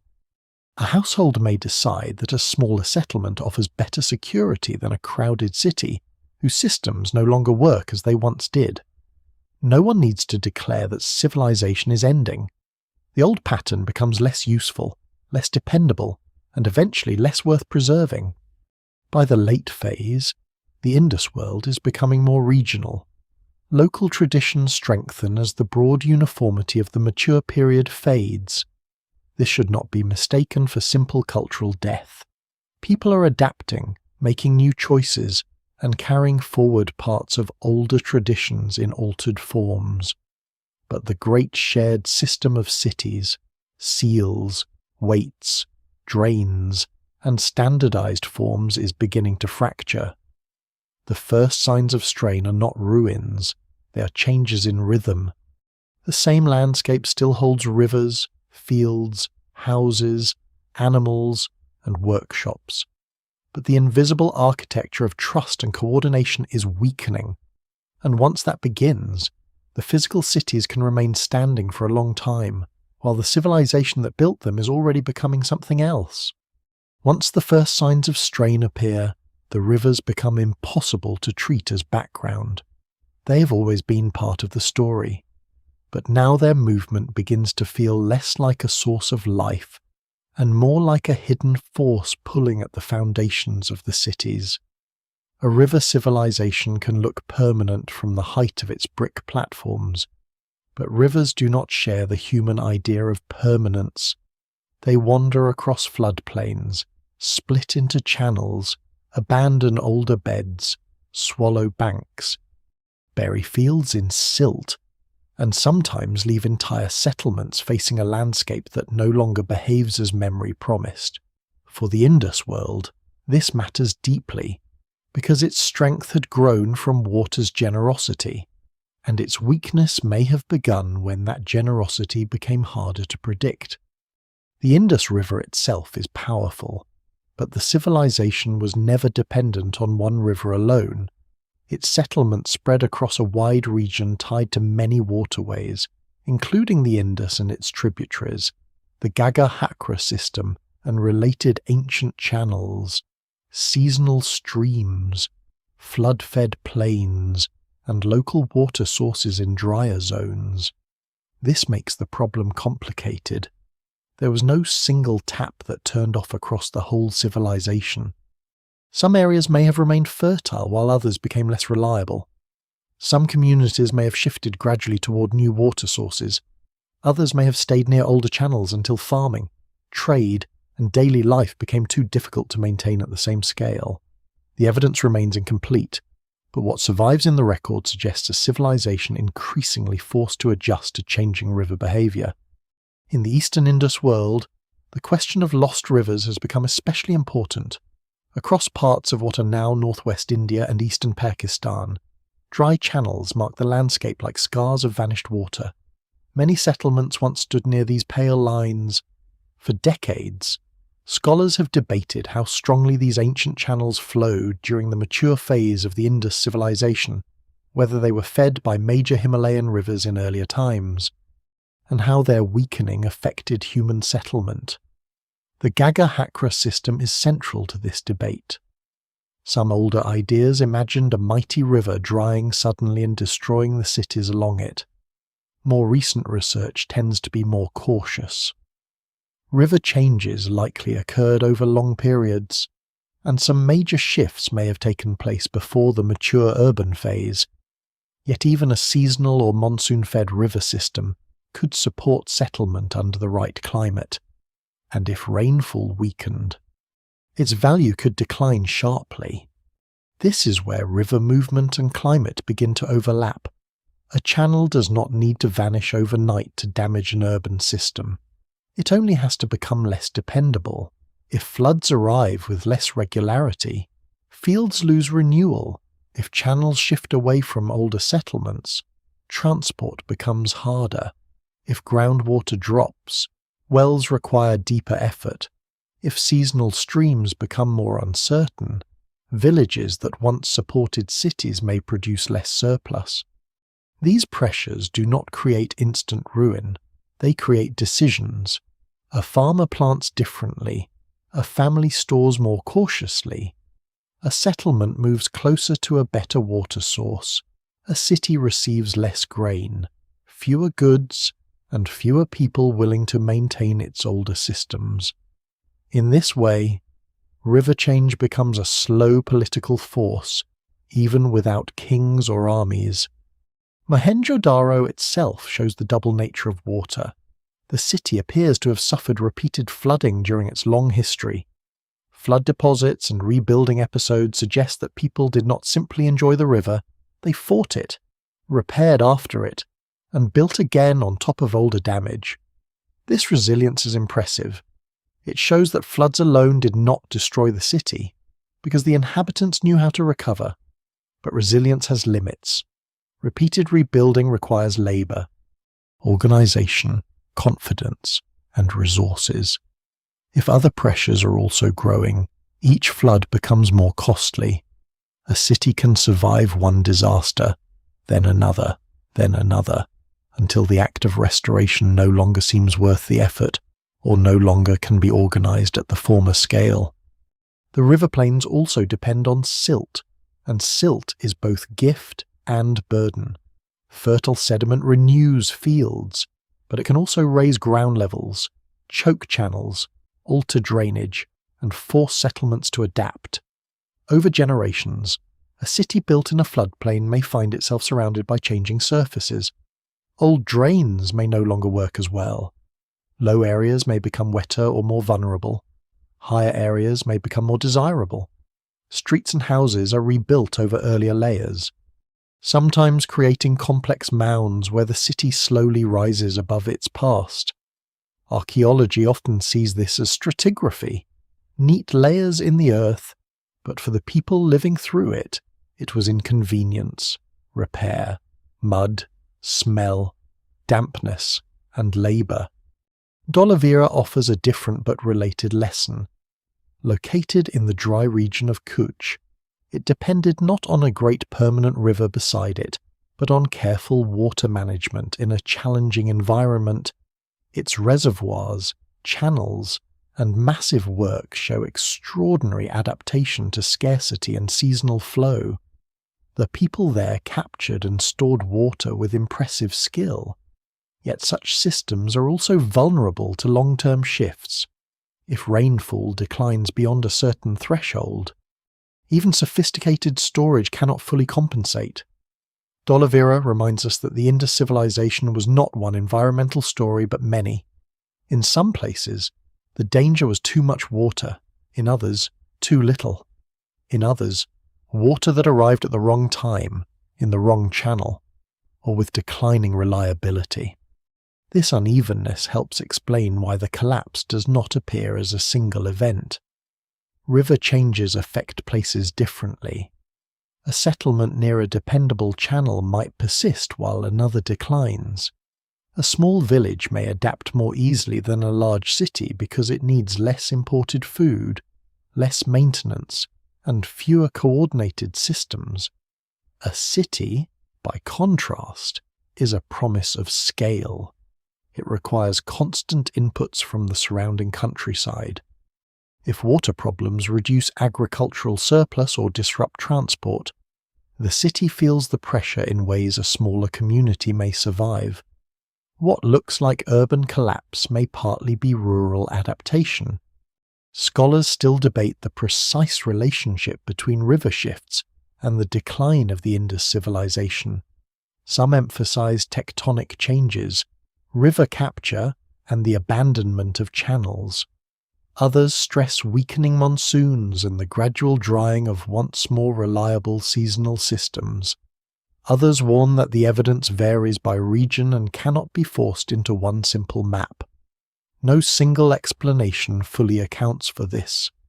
But the river evidence has changed the way the civilization's ending is understood. The old image of a sudden invasion or mysterious disappearance has given way to something slower and more environmental, a world whose foundations were rearranged by forces too large to resist directly. Still, it is important not to imagine the Indus people as helpless victims of geography. Their cities prove the opposite. They managed water, built drains, raised platforms, created reservoirs, repaired flood damage, and settled across difficult landscapes for centuries. Their story is not one of ignorance, but of adaptation meeting conditions that may have changed beyond the old system's comfort. The rivers that once tied settlements together began, in some places, to separate them. The waterways that once renewed fields may have become less reliable. The channels that once helped goods move may have shifted, silted, or weakened. The landscape did not need to become empty. It only needed to become uncertain enough that the great urban pattern began to lose its advantage. And so, beneath the visible decline of seals, waits, workshops, and streets, another transformation is taking place in the ground itself.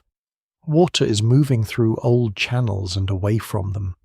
Floods are leaving marks. Dry beds are remembering former flow. Wells are reaching into a changing earth. The civilization that had built itself through balance with rivers now faces a landscape where balance is harder to maintain. Yet river movement is only part of the pressure. Above the plains, the sky is changing too, and the monsoon, that immense seasonal breath on which millions of lives depend, begins to weaken in ways that turn environmental stress from local trouble into a civilization-wide test. Above the rivers, another system governs the fate of the Indus world, vast enough to feel almost cosmic and intimate enough to decide whether a seed survives in the soil. The monsoon does not belong to one city or one ruler. It rises from the seasonal heating of land and ocean, pulls moisture across enormous distances, and releases rain over plains, hills, forests, and fields. When it is strong, it can turn dry land green, refill channels, raise groundwater, renew pastures, and make farming feel like a covenant with the sky. When it weakens, the change may not at first look like catastrophe. One season is disappointing, another is uneven, a flood arrives late, or not as high as expected. A well holds, but only barely. A farmer plants with memory and harvests with doubt. For the Indus civilization, this uncertainty may have been devastating precisely because it came slowly. Climate evidence from lake sediments, marine cores, cave formations, and other environmental records suggest that around the late 3rd and early 2nd millennium BCE, parts of the broader region experienced a weakening of the summer monsoon. The details remain debated, and no single climate record can explain the fate of every settlement. Some zones would have felt the change more sharply than others. Some communities may have adapted for generations, but the wider pattern points toward increasing aridity, especially in areas already dependent on seasonal rainfall and flood-fed systems. The sky did not simply close, it became less reliable. Reliability is the hidden foundation of an urban civilization. A city is not fed by hope. It depends on predictable surpluses from surrounding fields, on farmers producing more than their households immediately consume, on storage systems that can bridge hard seasons, and on transport routes that bring food into dense neighborhoods where many people do not farm full-time. Craftspeople, traders, administrators, builders, and laborers all rely on the countryside's ability to support them. When rainfall becomes uncertain, the pressure spreads through society. Crops fail unevenly, herds move farther, grain stores become more precious. Local communities may keep more food for themselves rather than sending surplus into urban centres. The city, once a place of opportunity, begins to feel like a place of dependence. The Indus people were not strangers to dry conditions. Many lived in semi-arid landscapes and had long experience managing water carefully.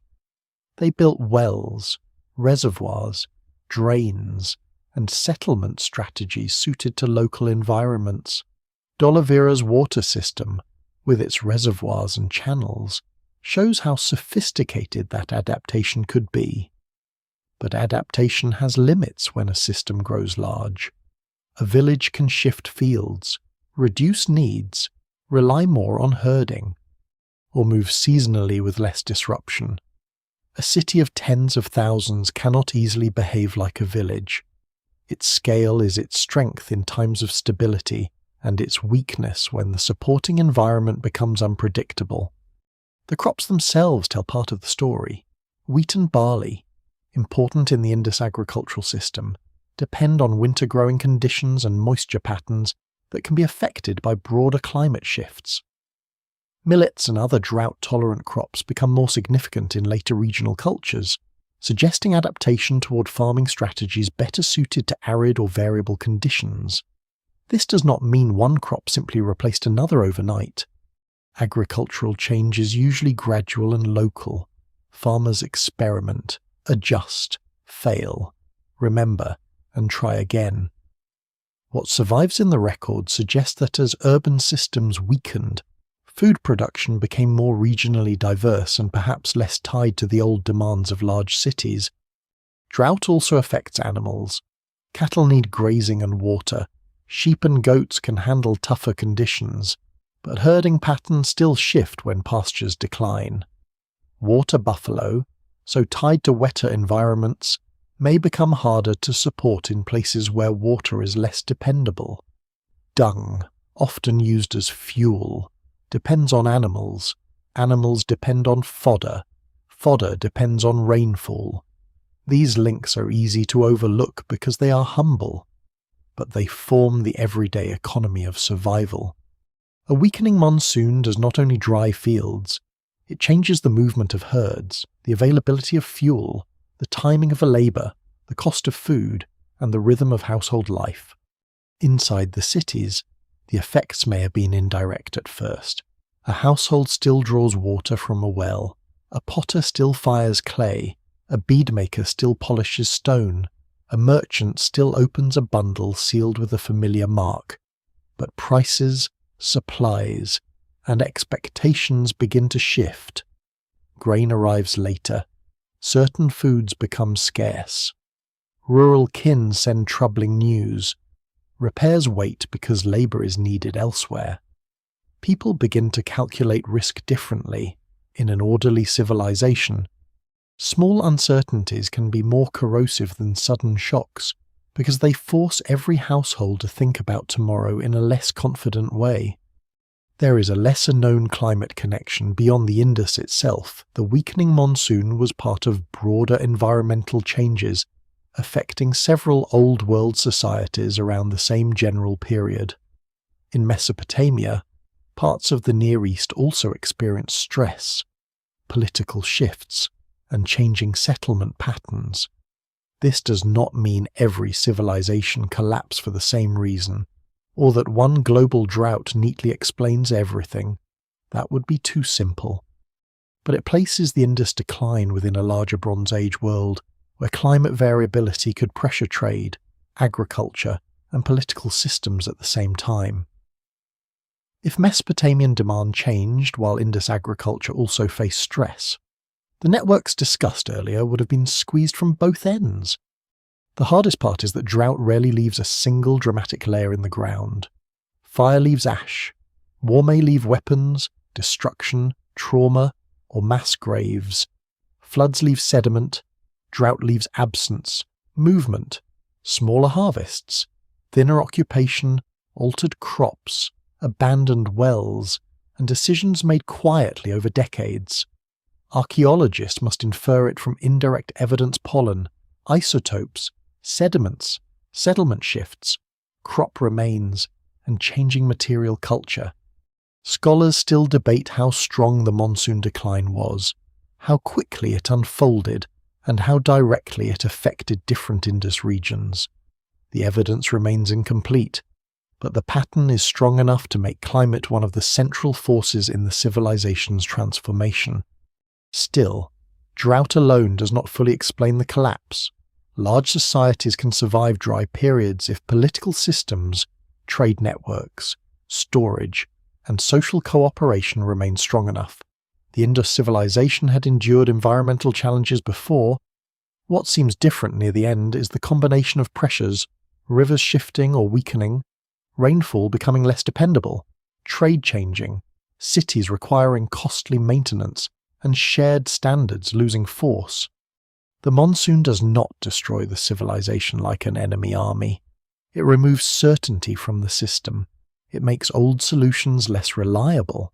It turns scale into burden. And somewhere in that slow drying, people begin to choose differently. They move towards smaller settlements. They rely more on local crops. They loosen ties to distant cities. They carry skills, memories, and traditions with them, but not always the urban institutions that once gave those traditions a common shape. The great cities remain on the plain, still impressive, still inhabited in places, still holding wells and walls and drains, yet above them, the seasonal breath that once helped sustain their world grows weaker. The sky does not announce the end, it simply gives less, and the old civilization, built so carefully around water's return, begins to discover that patience and planning cannot command the rain. By the time drought, shifting rivers, and weakening networks begin to press against the Indus world, the simplest explanation would be violence. It is the explanation human imagination reaches for quickly. Because war leaves a shape the mind understands. A city falls because enemies arrive. Gates break. Buildings burn. People flee through smoke. A palace is seized. A ruler dies. and a civilization ends in a scene dramatic enough to survive in memory. Many ancient collapses do leave signs like that. Some cities in the Near East preserve destruction layers so vivid that archaeologists can still see the moment when fire swept through rooms and roofs came down. But the Indus civilization refuses that kind of ending. Its decline does not center on one burned palace, one final battlefield, or one conquering army standing over the ruins. This matters because older interpretations once leaned heavily toward invasion. In the early 20th century, some scholars imagined that Indo-Aryan-speaking groups entered the region and violently destroyed the Indus cities. A few scattered human remains at Mohenjo-Daro were sometimes treated as evidence of massacre, and later traditions were pulled backward into prehistory to create a story of conquest. But archaeology has not supported that simple picture. The skeletons were not found in a clear battlefield layer showing the destruction of the whole city. They belong to complicated urban contexts, not a single final slaughter. The evidence remains incomplete, but what survives in the record does not show a civilization-wide invasion that abruptly ended the Indus urban system. This does not mean the Indus world was peaceful in every modern sense. No large society is free from conflict. People argued over land, water, animals, goods, status, and boundaries. There may have been raids, local violence, social tension, and political competition. Weapons such as blades, spearheads, and arrowheads existed, though they are not as dominant in the archaeological imagination as in some other Bronze Age cultures. Some settlements had walls or controlled gateways, which could relate to defense, flood control, status, administration, or all of these at once. Scholars still debate the function of many such features. What can be said more confidently is that warfare does not appear as the main public language of Indus power. There are no great carved battle scenes, no royal monuments of conquest, and no widespread destruction horizon marking the end. The absence of a burning palace is especially striking because the Indus cities also lack obvious palaces to burn. If authority was distributed through civic institutions, merchant groups, ritual specialists, councils, or local administrative systems, then collapse would leave fewer dramatic political ruins. There may have been buildings where decisions were made, goods were counted, and rituals were performed, but they do not stand out as royal residences in the familiar sense. This makes the ending difficult to narrate. A king's fall creates a symbol. The decline of drainage maintenance, seal usage, long-distance trade, and shared standards creates a pattern. Patterns are harder to see, but they may be closer to the truth. At Mohenjo-Daro, flooding and rebuilding complicate the record. Layers of silt and repair show that the city endured repeated environmental disturbance. Some areas changed in use. Some structures were built over older ones. Later occupation appears less orderly in places than the mature plan, but this is not the same as a sudden sack. A flood deposit is not an army. Reused brick is not proof of conquest. Crowding or informal rebuilding suggests pressure, adaptation, or weakened planning. But it does not by itself reveal violence. The city seems to have struggled, adjusted, and persisted in altered form before its old urban identity finally faded. Harappa tells a similarly complex story. Its long occupation includes changes in material culture, burial practices, craft production, and settlement organization. The later phases show transformation rather than a clean break. People remain in the region. Traditions continue in modified ways. There is disruption, but not the kind that allows one to point to a single year and say the civilization ended here. The older urban system dissolves into regional cultures, and that process can look unsatisfying to anyone searching for a final catastrophe. But history is often unsatisfying because it does not arrange itself for dramatic clarity. One surprising detail is how much of the Indus collapse may have occurred through choices that were reasonable at the household level. If a family leaves a declining city for a smaller settlement with better access to land or water, that is not defeat, it is survival. If artisans stop making seals because the institutions that required them no longer function, that is not cultural amnesia, it is adaptation.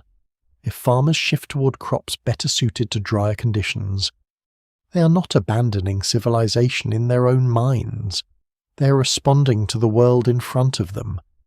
The tragedy is that many reasonable choices, repeated across thousands of households and many generations, can dissolve a system that no single household intended to destroy. This is why the phrase collapsed without a trace is both powerful and slightly misleading. The Indus civilization did leave traces: bricks, drains, seals, wells, pottery, beads, tools, fields, bones, and settlement patterns. What it did not leave is a clear final explanation written in its own words or carved into a triumphant monument by its enemies.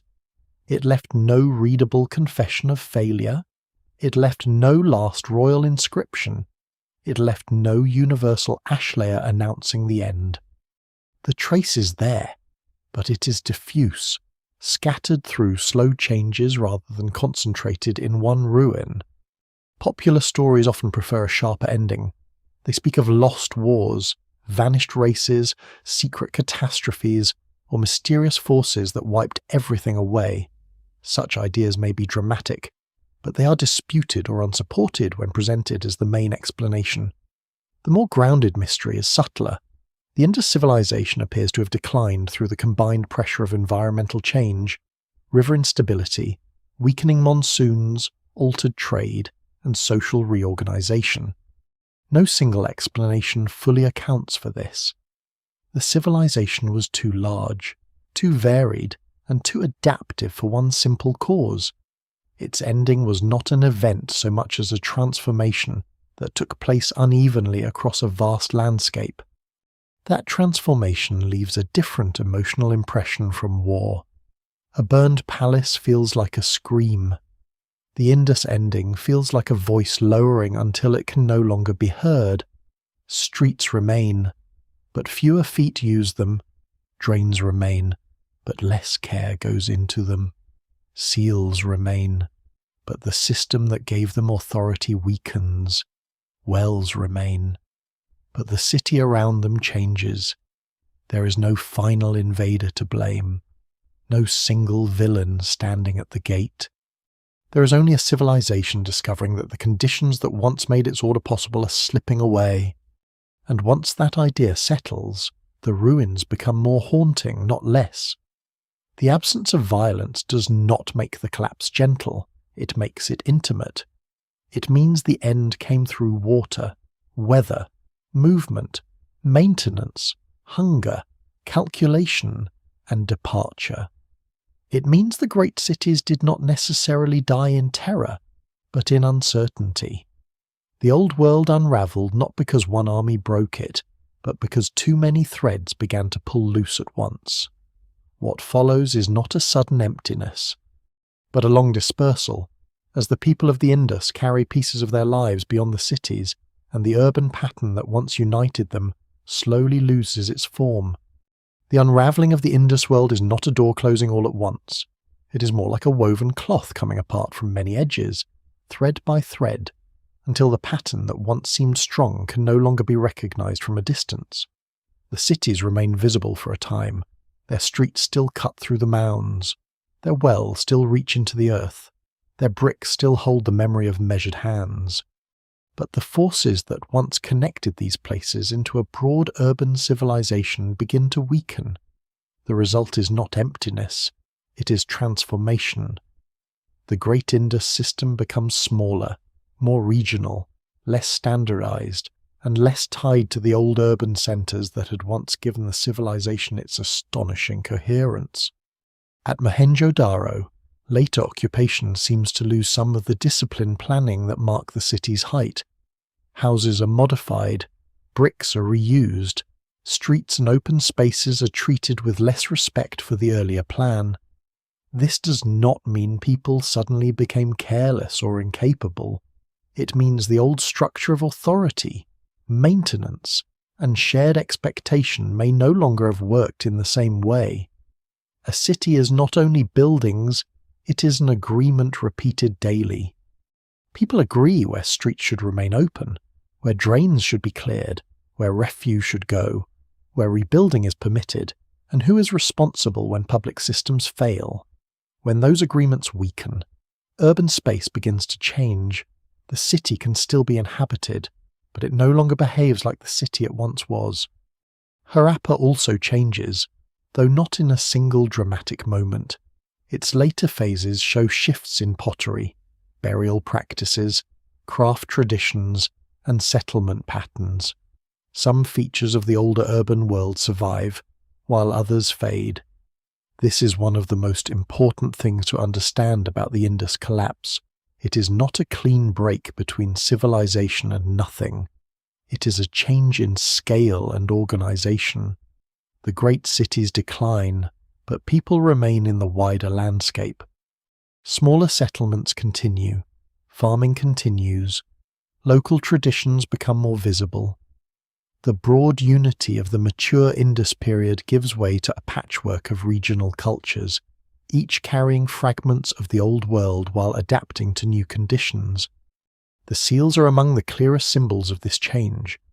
During the civilization's height, seals and their unread signs belong to systems of identity, exchange, administration, or ritual recognition. They appear across wide distances, binding distant places into a shared symbolic order. As the urban system weakens, seals become less common in many areas. The script, already painfully brief to modern eyes, begins to retreat from the record. This fading is haunting because it feels like the loss of a voice that was already quiet. If the script was tied to trade, ownership, offices, or institutional control, then its decline may mark the breakdown of the systems that required it. When the institutions fade, the signs lose their practical world. Weights tell a similar story. A standardized weight is useful when strangers need to trust one another across distance. It belongs to markets, warehouses, workshops, and administrative habits that reach beyond a single village. When such weights become less regular or less widely used, it suggests that exchange is becoming more local, or that old standards no longer carry the same authority.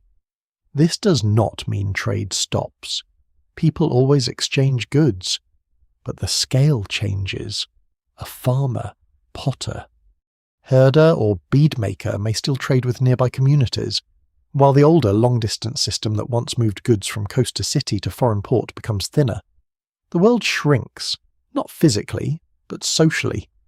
Craft production also shifts. The refined objects of the mature period do not disappear all at once, but some specialized industries lose their former reach. Long carnelian beads, finely carved seals, standardized ornaments, and certain urban craft traditions become less central. Local styles multiply. In some regions, pottery becomes less uniform and more expressive of smaller cultural zones. This can look like decline from the perspective of the great cities, but from another angle it is adaptation. People are no longer serving the same urban markets. They are making objects for different communities, different needs, and perhaps different identities. The old civilization does not fall into silence immediately. It changes its accent. Population movement is central to this process, though it is difficult to trace with precision. Scholars still debate the exact routes, numbers, and timing of dispersal. Some evidence suggests movement away from certain major urban centers and towards smaller settlements, including regions farther east where rainfall patterns may have remained more favorable for particular forms of agriculture.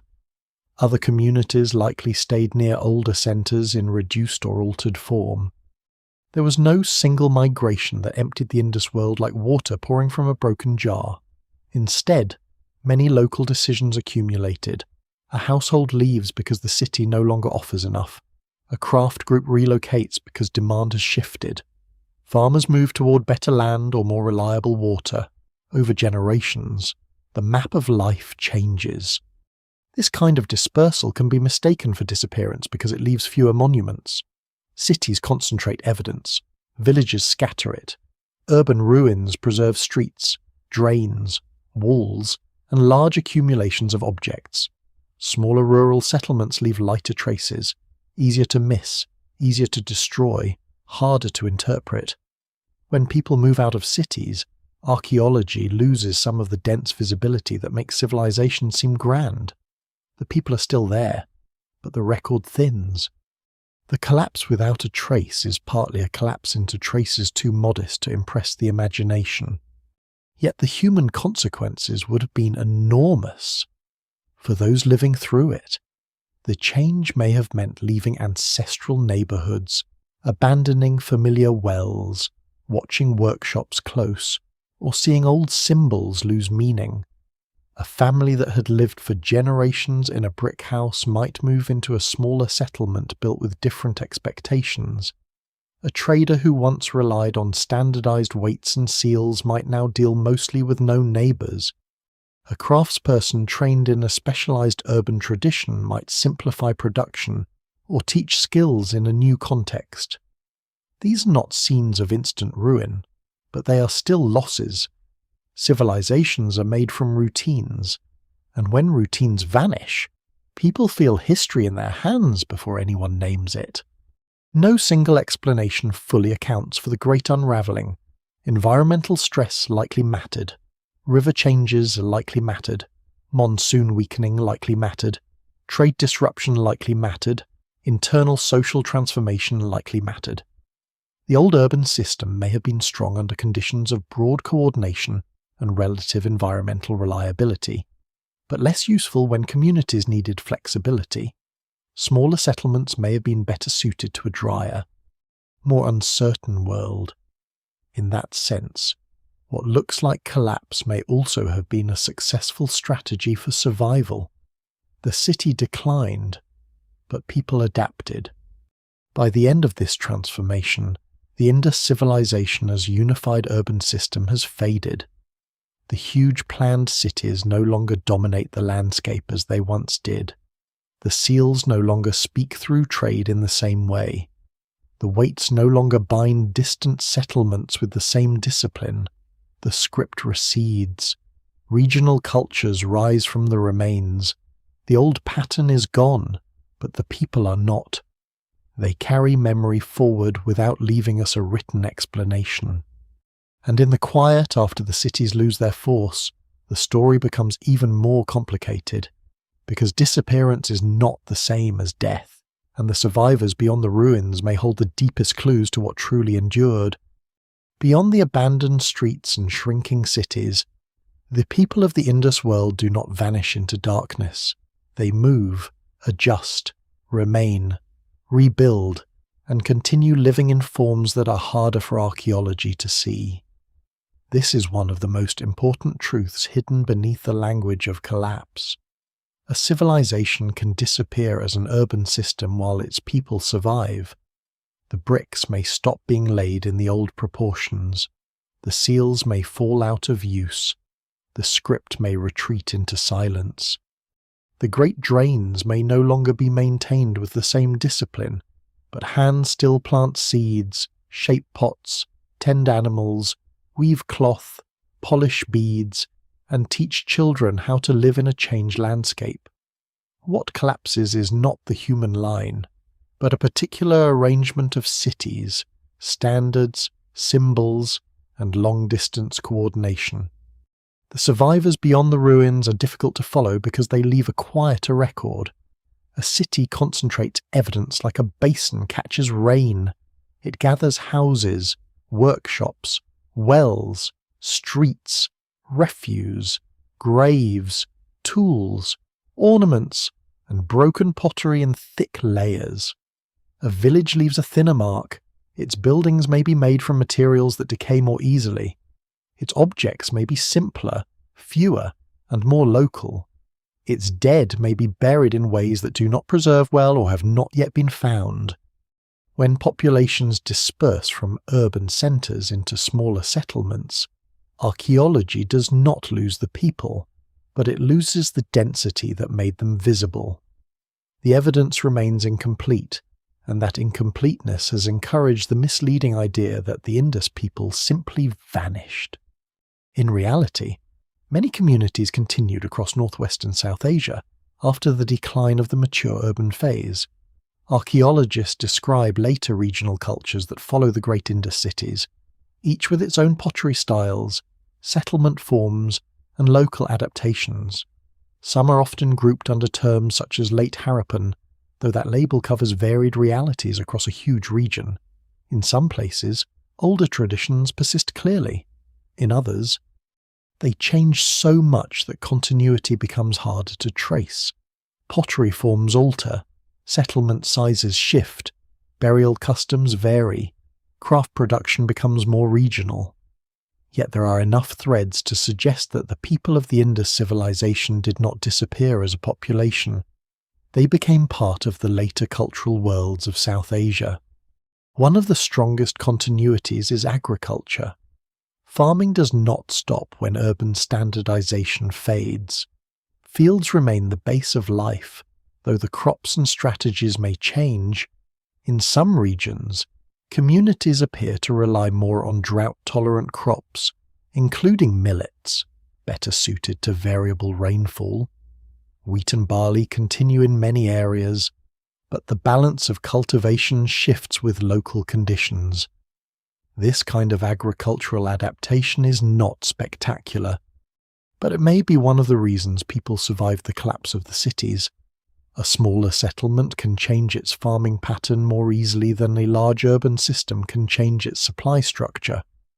What looks like a step down from urban sophistication may, in environmental terms, have been a step toward resilience.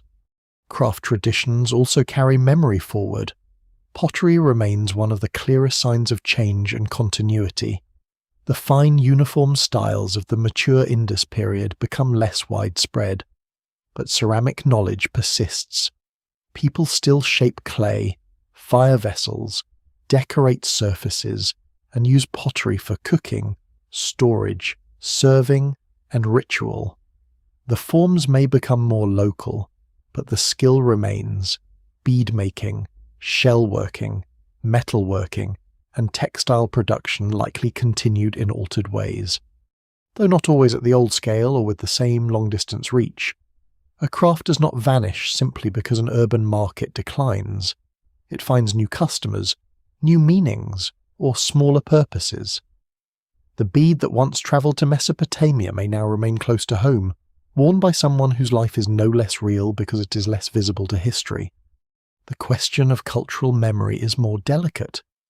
Did later communities remember the great cities as ancestral places, sacred ruins, dangerous mounds, sources of bricks, or simply old ground?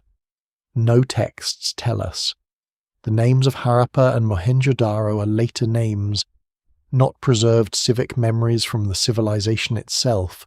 Over centuries, old walls erode, streets fill with dust, and people living nearby may know that ancient things lie beneath the mounds without knowing who made them. In some cases, bricks were reused because they were useful. That reuse may seem disrespectful to modern eyes, but it is also a form of survival. The past becomes building material for the present. There are possible echoes in later South Asian life, but caution is essential. Some scholars have looked for continuities in ritual bathing, sacred trees, animal symbolism, bangles, craft habits, settlement practices, or religious ideas. The Great Bath at Mohenjo-daro invites comparison with later traditions of purification, but direct lines are difficult to prove. Female figurines have been connected in the past to later goddess traditions. Though many such interpretations are now treated with restraint, the pipal tree, Horned figures and animal motifs may hint at symbols that continued or were transformed. But without readable texts, certainty is impossible. What survives in the record suggests cultural inheritance, but not a simple unbroken map from every Indus object to later belief. Language adds another layer of uncertainty.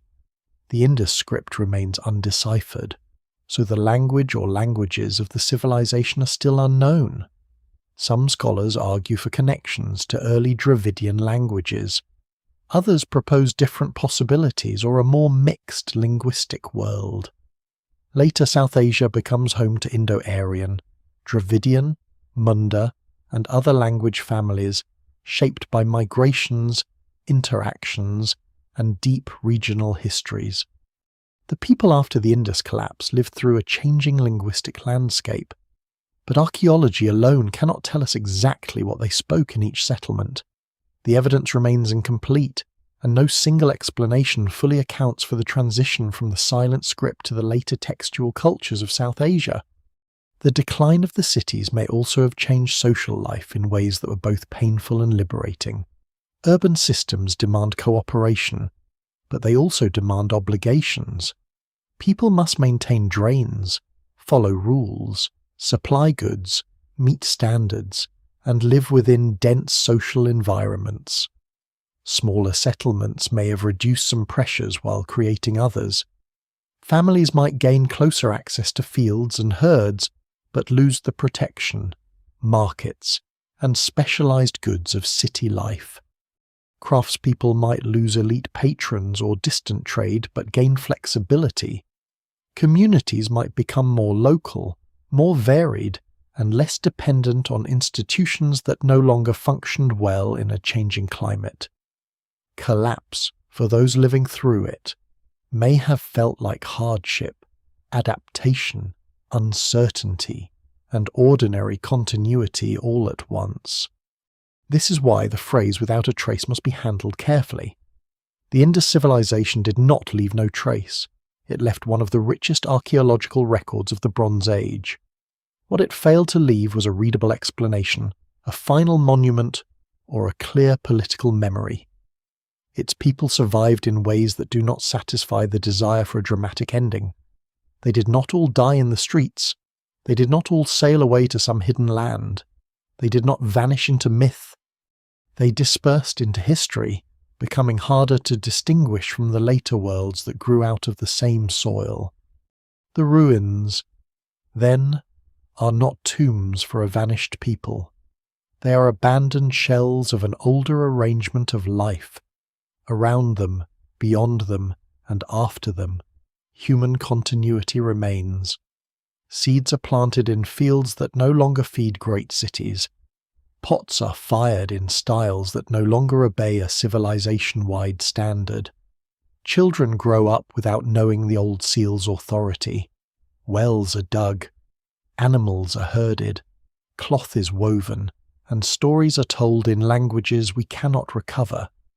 The Indus urban world has faded, but its people have stepped beyond the frame of the city. Their survival makes the mystery deeper, because it means the question is not where they went, but how a civilization can transform so completely that its descendants remain while its name, script, and great urban pattern disappear from memory. The deeper the Indus collapse is examined, the less it resembles a puzzle with one missing piece. It is more like a landscape seen through dust, where several shapes overlap and no single outline explains the whole view. Climate change matters, but climate alone is not enough. Rivers shift, but not every settlement depends on the same channel in the same way. Trade declines, but the civilization is not merely a marketplace waiting to fail when distant buyers disappear. Social structures change, but the unread script prevents us from seeing the arguments, decisions, and tensions that may have moved beneath the surface. The mystery remains unwritten, not because there are no clues, but because the clues point in several directions at once. The climate explanation is powerful because it touches everything. A weakening monsoon changes agriculture, water supply, grazing, settlement choices, and the confidence that supports urban life. If rainfall becomes less predictable over generations, the great cities lose part of the countryside that feeds them. This does not need to create famine everywhere. It only needs to make surplus harder to guarantee. A city depends not only on food, but on the expectation that food will arrive again next season, and the season after that. When that expectation weakens, people begin to make smaller, safer choices. They stay closer to reliable fields. They keep more grain locally. They rely on crops better suited to dry conditions. They move away from dense urban centres where dependence is higher. What survives in the record suggests that this kind of adaptation took place across parts of the post-urban Indus world. But the evidence remains incomplete, and climate pressure did not strike every region with equal force. River change adds another layer. The Indus world is built around flowing water, but flowing water is restless. Channels shift, floods deposit silt, old routes become difficult, seasonal rivers become less dependable when rainfall weakens. Some settlements near eastern channels may have found themselves living beside waterways that no longer supported the same kind of life. Others faced flooding, rebuilding, and the heavy labour of repair. River instability does not explain everything, but it helps explain why the decline is uneven. A civilization spread across many environments can collapse in one region, while transforming in another. This unevenness is one reason the Indus ending feels so difficult to name. It is not one collapse. It is many local endings that together become the end of an urban world. Trade disruption also matters, though it should not be exaggerated into a single cause. The Indus civilization participates in long-distance exchange with the Gulf and Mesopotamia, sending goods such as beads, shell objects, timber, textiles, and perhaps other commodities that leave fewer traces. Its seals and weights belong to a world of movement and trust. If those networks weaken, urban workshops feel the change. Specialists who once produced for wide markets may lose demand. Merchants may travel less. Imported materials may become harder to obtain. Foreign contacts may become less profitable or less secure, but trade is not the whole foundation. The Indus cities are supported by farming, herding, local production, and regional exchange as much as distant markets. A decline in overseas trade may strain the system, yet it does not by itself explain why the largest cities lose their old form. Then there is the social question, the hardest to see and perhaps the most important. Every civilization depends on some agreement about how life should be organized. In the Indus world, that agreement appears through standardized bricks, weights, seals, city planning, craft traditions, and water systems. But who enforces these standards? Who decides where drains run? How streets are maintained? How goods are marked? How labour is gathered? And how disputes are settled? Scholars still debate these questions because the civilization leaves no readable laws, no royal decrees, no named officials, no clear palace archive. If political authority was distributed through councils, merchant groups, ritual leaders, local administrators, or overlapping institutions, then its weakening would be difficult to detect directly. We would see the effects, not the debates. Less regular construction, fewer seals, more regional variation, smaller settlements, a fading of shared standards. This is where internal adaptation becomes difficult to separate from collapse. From the viewpoint of a great city, the movement towards smaller settlements looks like decline. From the viewpoint of a household facing uncertain water and food, it may look like wisdom. From the viewpoint of a craft specialist, leaving an old urban centre may be loss. From the viewpoint of a farming family, it may be a return to a more manageable life. Civilizations are often judged by the size of their cities, but human survival is not always best served by preserving size. The Indus people may not have experienced their choices as the end of a civilization. They may have experienced them as necessary adjustments to a changed world. No single explanation fully accounts for this. The invasion theory is too simple and poorly supported as a civilization-wide cause.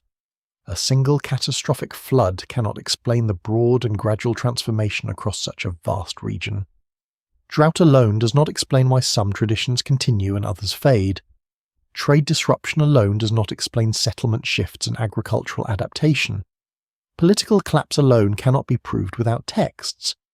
Though weakening institutions are suggested by the loss of standardization, the most convincing picture is one of convergence. Environmental stress reduces reliability. River systems become more difficult. Trade and urban demand weaken. The old institutions struggle to maintain large-scale coordination. People adapt locally. The civilization does not fall because one pillar breaks. It falls because too many pillars lose strength at the same time. This kind of explanation is less dramatic than a final battle, but it is more unsettling. It suggests that collapse can be ordinary while it is happening. It can arrive through maintenance postponed, routes abandoned, crops changed, symbols unused, wells deepened, houses rebuilt in old streets, and families leaving not in panic, but in calculation. The Indus civilization's silence makes this harder to trace, yet also more powerful. If the script were readable, perhaps the end would feel less mysterious. There might be records of drought, disputes, offerings, trade failures, rulers, debts, or migrations. Instead, the civilization leaves us with material consequences and no direct confession. The mystery left unwritten is therefore not a blank space. It is a crowded silence, climate records, river sediments, settlement maps, pottery changes, craft debris, seals, weights, bones, crops, and bricks all speak at once, but none speaks alone with final authority. The collapse becomes a lesson in complexity without becoming a simple moral. The Indus people were not foolish. They were not erased in a single night. They were not saved from uncertainty by their remarkable planning. They built one of the most organized urban worlds of the Bronze Age, and then, when the conditions that sustained it changed, that organization gradually lost its purpose. What remains is a civilization whose greatest clue may be its refusal to give us one answer, because the real ending was not a moment, but a long negotiation between people, water, weather, trade, and time. The ruins still hide more than they reveal. Even after more than a century of excavation, survey, debate, and scientific testing, the Indus civilization remains partly buried, not only under soil, but under the limits of what archaeology can recover.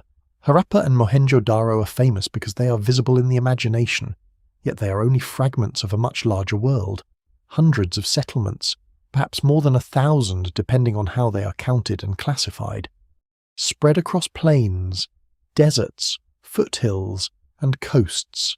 Some are large, some small, some barely known beyond pottery scatters and low mounds. Many have not been fully excavated. Some are damaged by erosion, farming, construction, looting, groundwater, salt, and time. The civilization that once seemed to vanish without a trace has, in truth, left traces everywhere, but they are scattered across a landscape too vast to surrender its story easily. Mohenjo-Daro itself is both a treasure and a warning. The site has given the world streets, wells, drains, the great bath, seals, houses, and the haunting sense of an ancient city still holding its breath. But it is also fragile. Salt damage, weathering, and exposure threaten the very bricks that made it famous. Archaeology often creates a painful bargain. To uncover the past is also to expose it to decay. Every wall open to sunlight and rain must be protected, and protection is never simple. The city that survived for thousands of years underground can suffer quickly once brought into the modern air. What survives in the record suggests a civilization built with extraordinary technical discipline, yet the record itself remains vulnerable, and future knowledge depends as much on preservation as discovery. New tools continue to change the picture. Satellite imagery reveals old river channels and settlement patterns invisible from the ground. Isotope analysis can suggest aspects of diet, mobility, and environment. Ancient DNA, where preservation allows and may help clarify population history, though it must be interpreted carefully and never as a simple replacement for culture, language, or identity. Sediment cores, pollen studies, and climate records continue to refine the story of monsoons and river shifts. Excavations at sites beyond the famous cities, including places such as Dholavira, Rakhigahi, Farmana, Pirana, Ganweriwala, Lothal, and many others, widen the map and complicate old assumptions. Each discovery adds detail, but also reveals how incomplete earlier pictures were. Dholavira, for example, changed the sense of what an Indus city could be. Its stone architecture, reservoirs, inscriptions, and dry land water management show that the civilization was not simply one repeated urban formula laid over every landscape. It adapted boldly to local conditions. Rakhigarhi and other large sites remind us that the eastern Indus world was not peripheral. Coastal settlements reveal maritime connections. Smaller rural sites show the agricultural base that made urban life possible. The more archaeologists discover, the less the Indus civilization appears as a simple pair of great cities, and the more it becomes a wide, varied, flexible network of communities joined by shared practices but shaped by local worlds.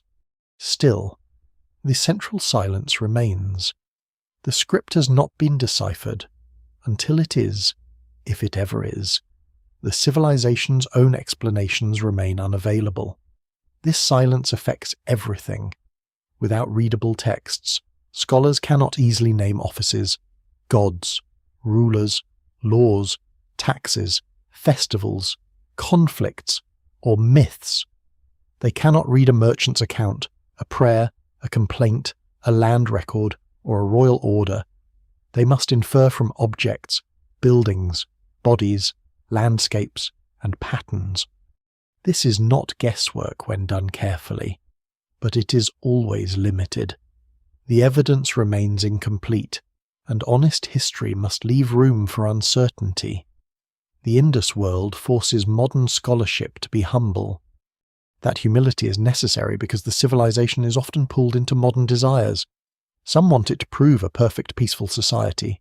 Others want it to belong neatly to one later identity, one language, one religion, or one political tradition. Some want its undeciphered script to confirm ancient wisdom beyond anything supported by evidence. Others reduce it to drains and bricks, as if practical engineering were less profound than kings and battles. The truth is harder and more interesting. The Indus civilization was neither a fantasy utopia nor a faceless machine. It was a human world, full of organization, inequality, skill, belief, labor, adaptation, uncertainty, and change. Its silence should not become a blank screen for modern imagination. The unresolved questions remain immense. How exactly was authority organized across such a large region? Why did cities separated by great distances share standards so strongly? What did the seals identify? What language or languages lay behind the signs? What rituals took place in public buildings and household spaces?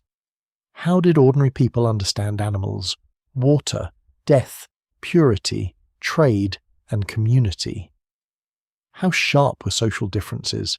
How did families experience the first signs of decline? How much did river change matter in one region compared with another? Did people remember the old cities after they left them?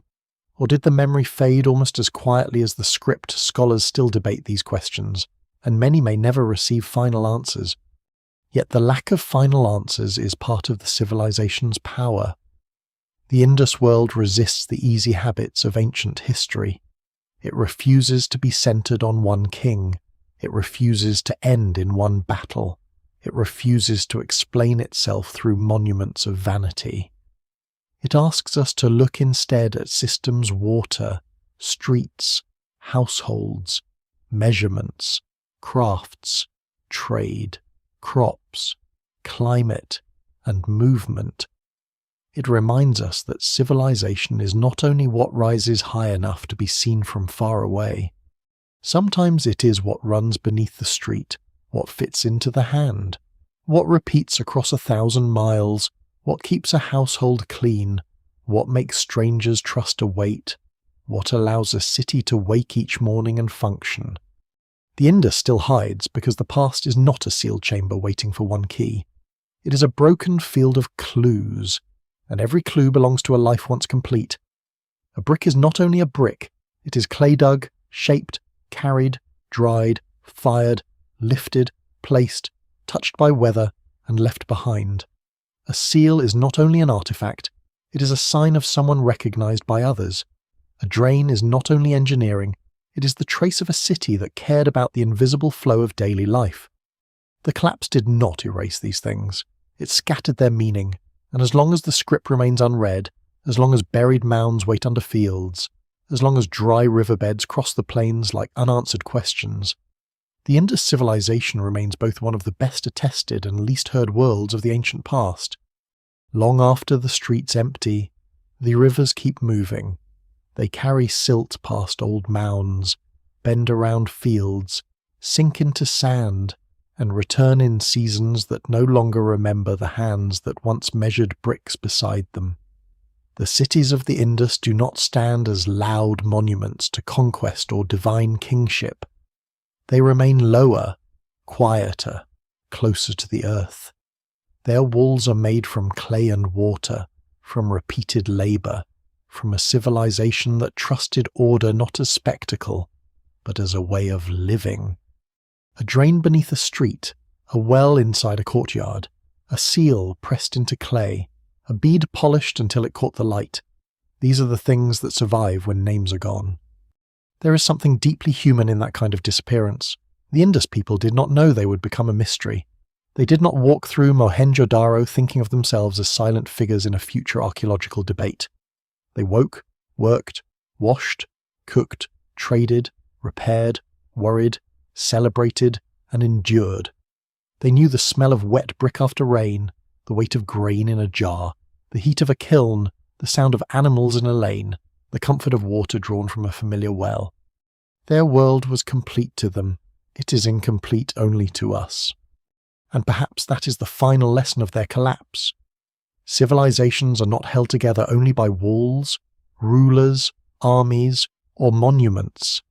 They are held together by habits of trust, by shared measures, by predictable seasons, by the belief that tomorrow's water will arrive, tomorrow's road will remain open, tomorrow's rules will still make sense. When those things begin to fail, the end may not come with fire. It may come with departure. It may come with smaller houses, local fields, abandoned symbols, and old streets slowly filling with dust. Yet the Indus world was not erased. It changed shape. Its people moved beyond the ruins, carrying skills and memories into later landscapes. The great cities lost their voices, but human life continued around them, quieter and harder to trace. The collapse without a clear final story is not only a loss, it is also a reminder that survival can outlast identity, and that history often preserves the shell of a world while the living current flows elsewhere. So the old bricks remain under the sun, still aligned with streets that lead nowhere and everywhere. The script stays unread, the rivers shift, the mounds wait, and in their silence, the Indus cities leave one lingering image of civilization that did not shout its power into stone, but built it into the daily rhythm of water, clay, and human hands until time, slowly and without mercy, carried that rhythm away,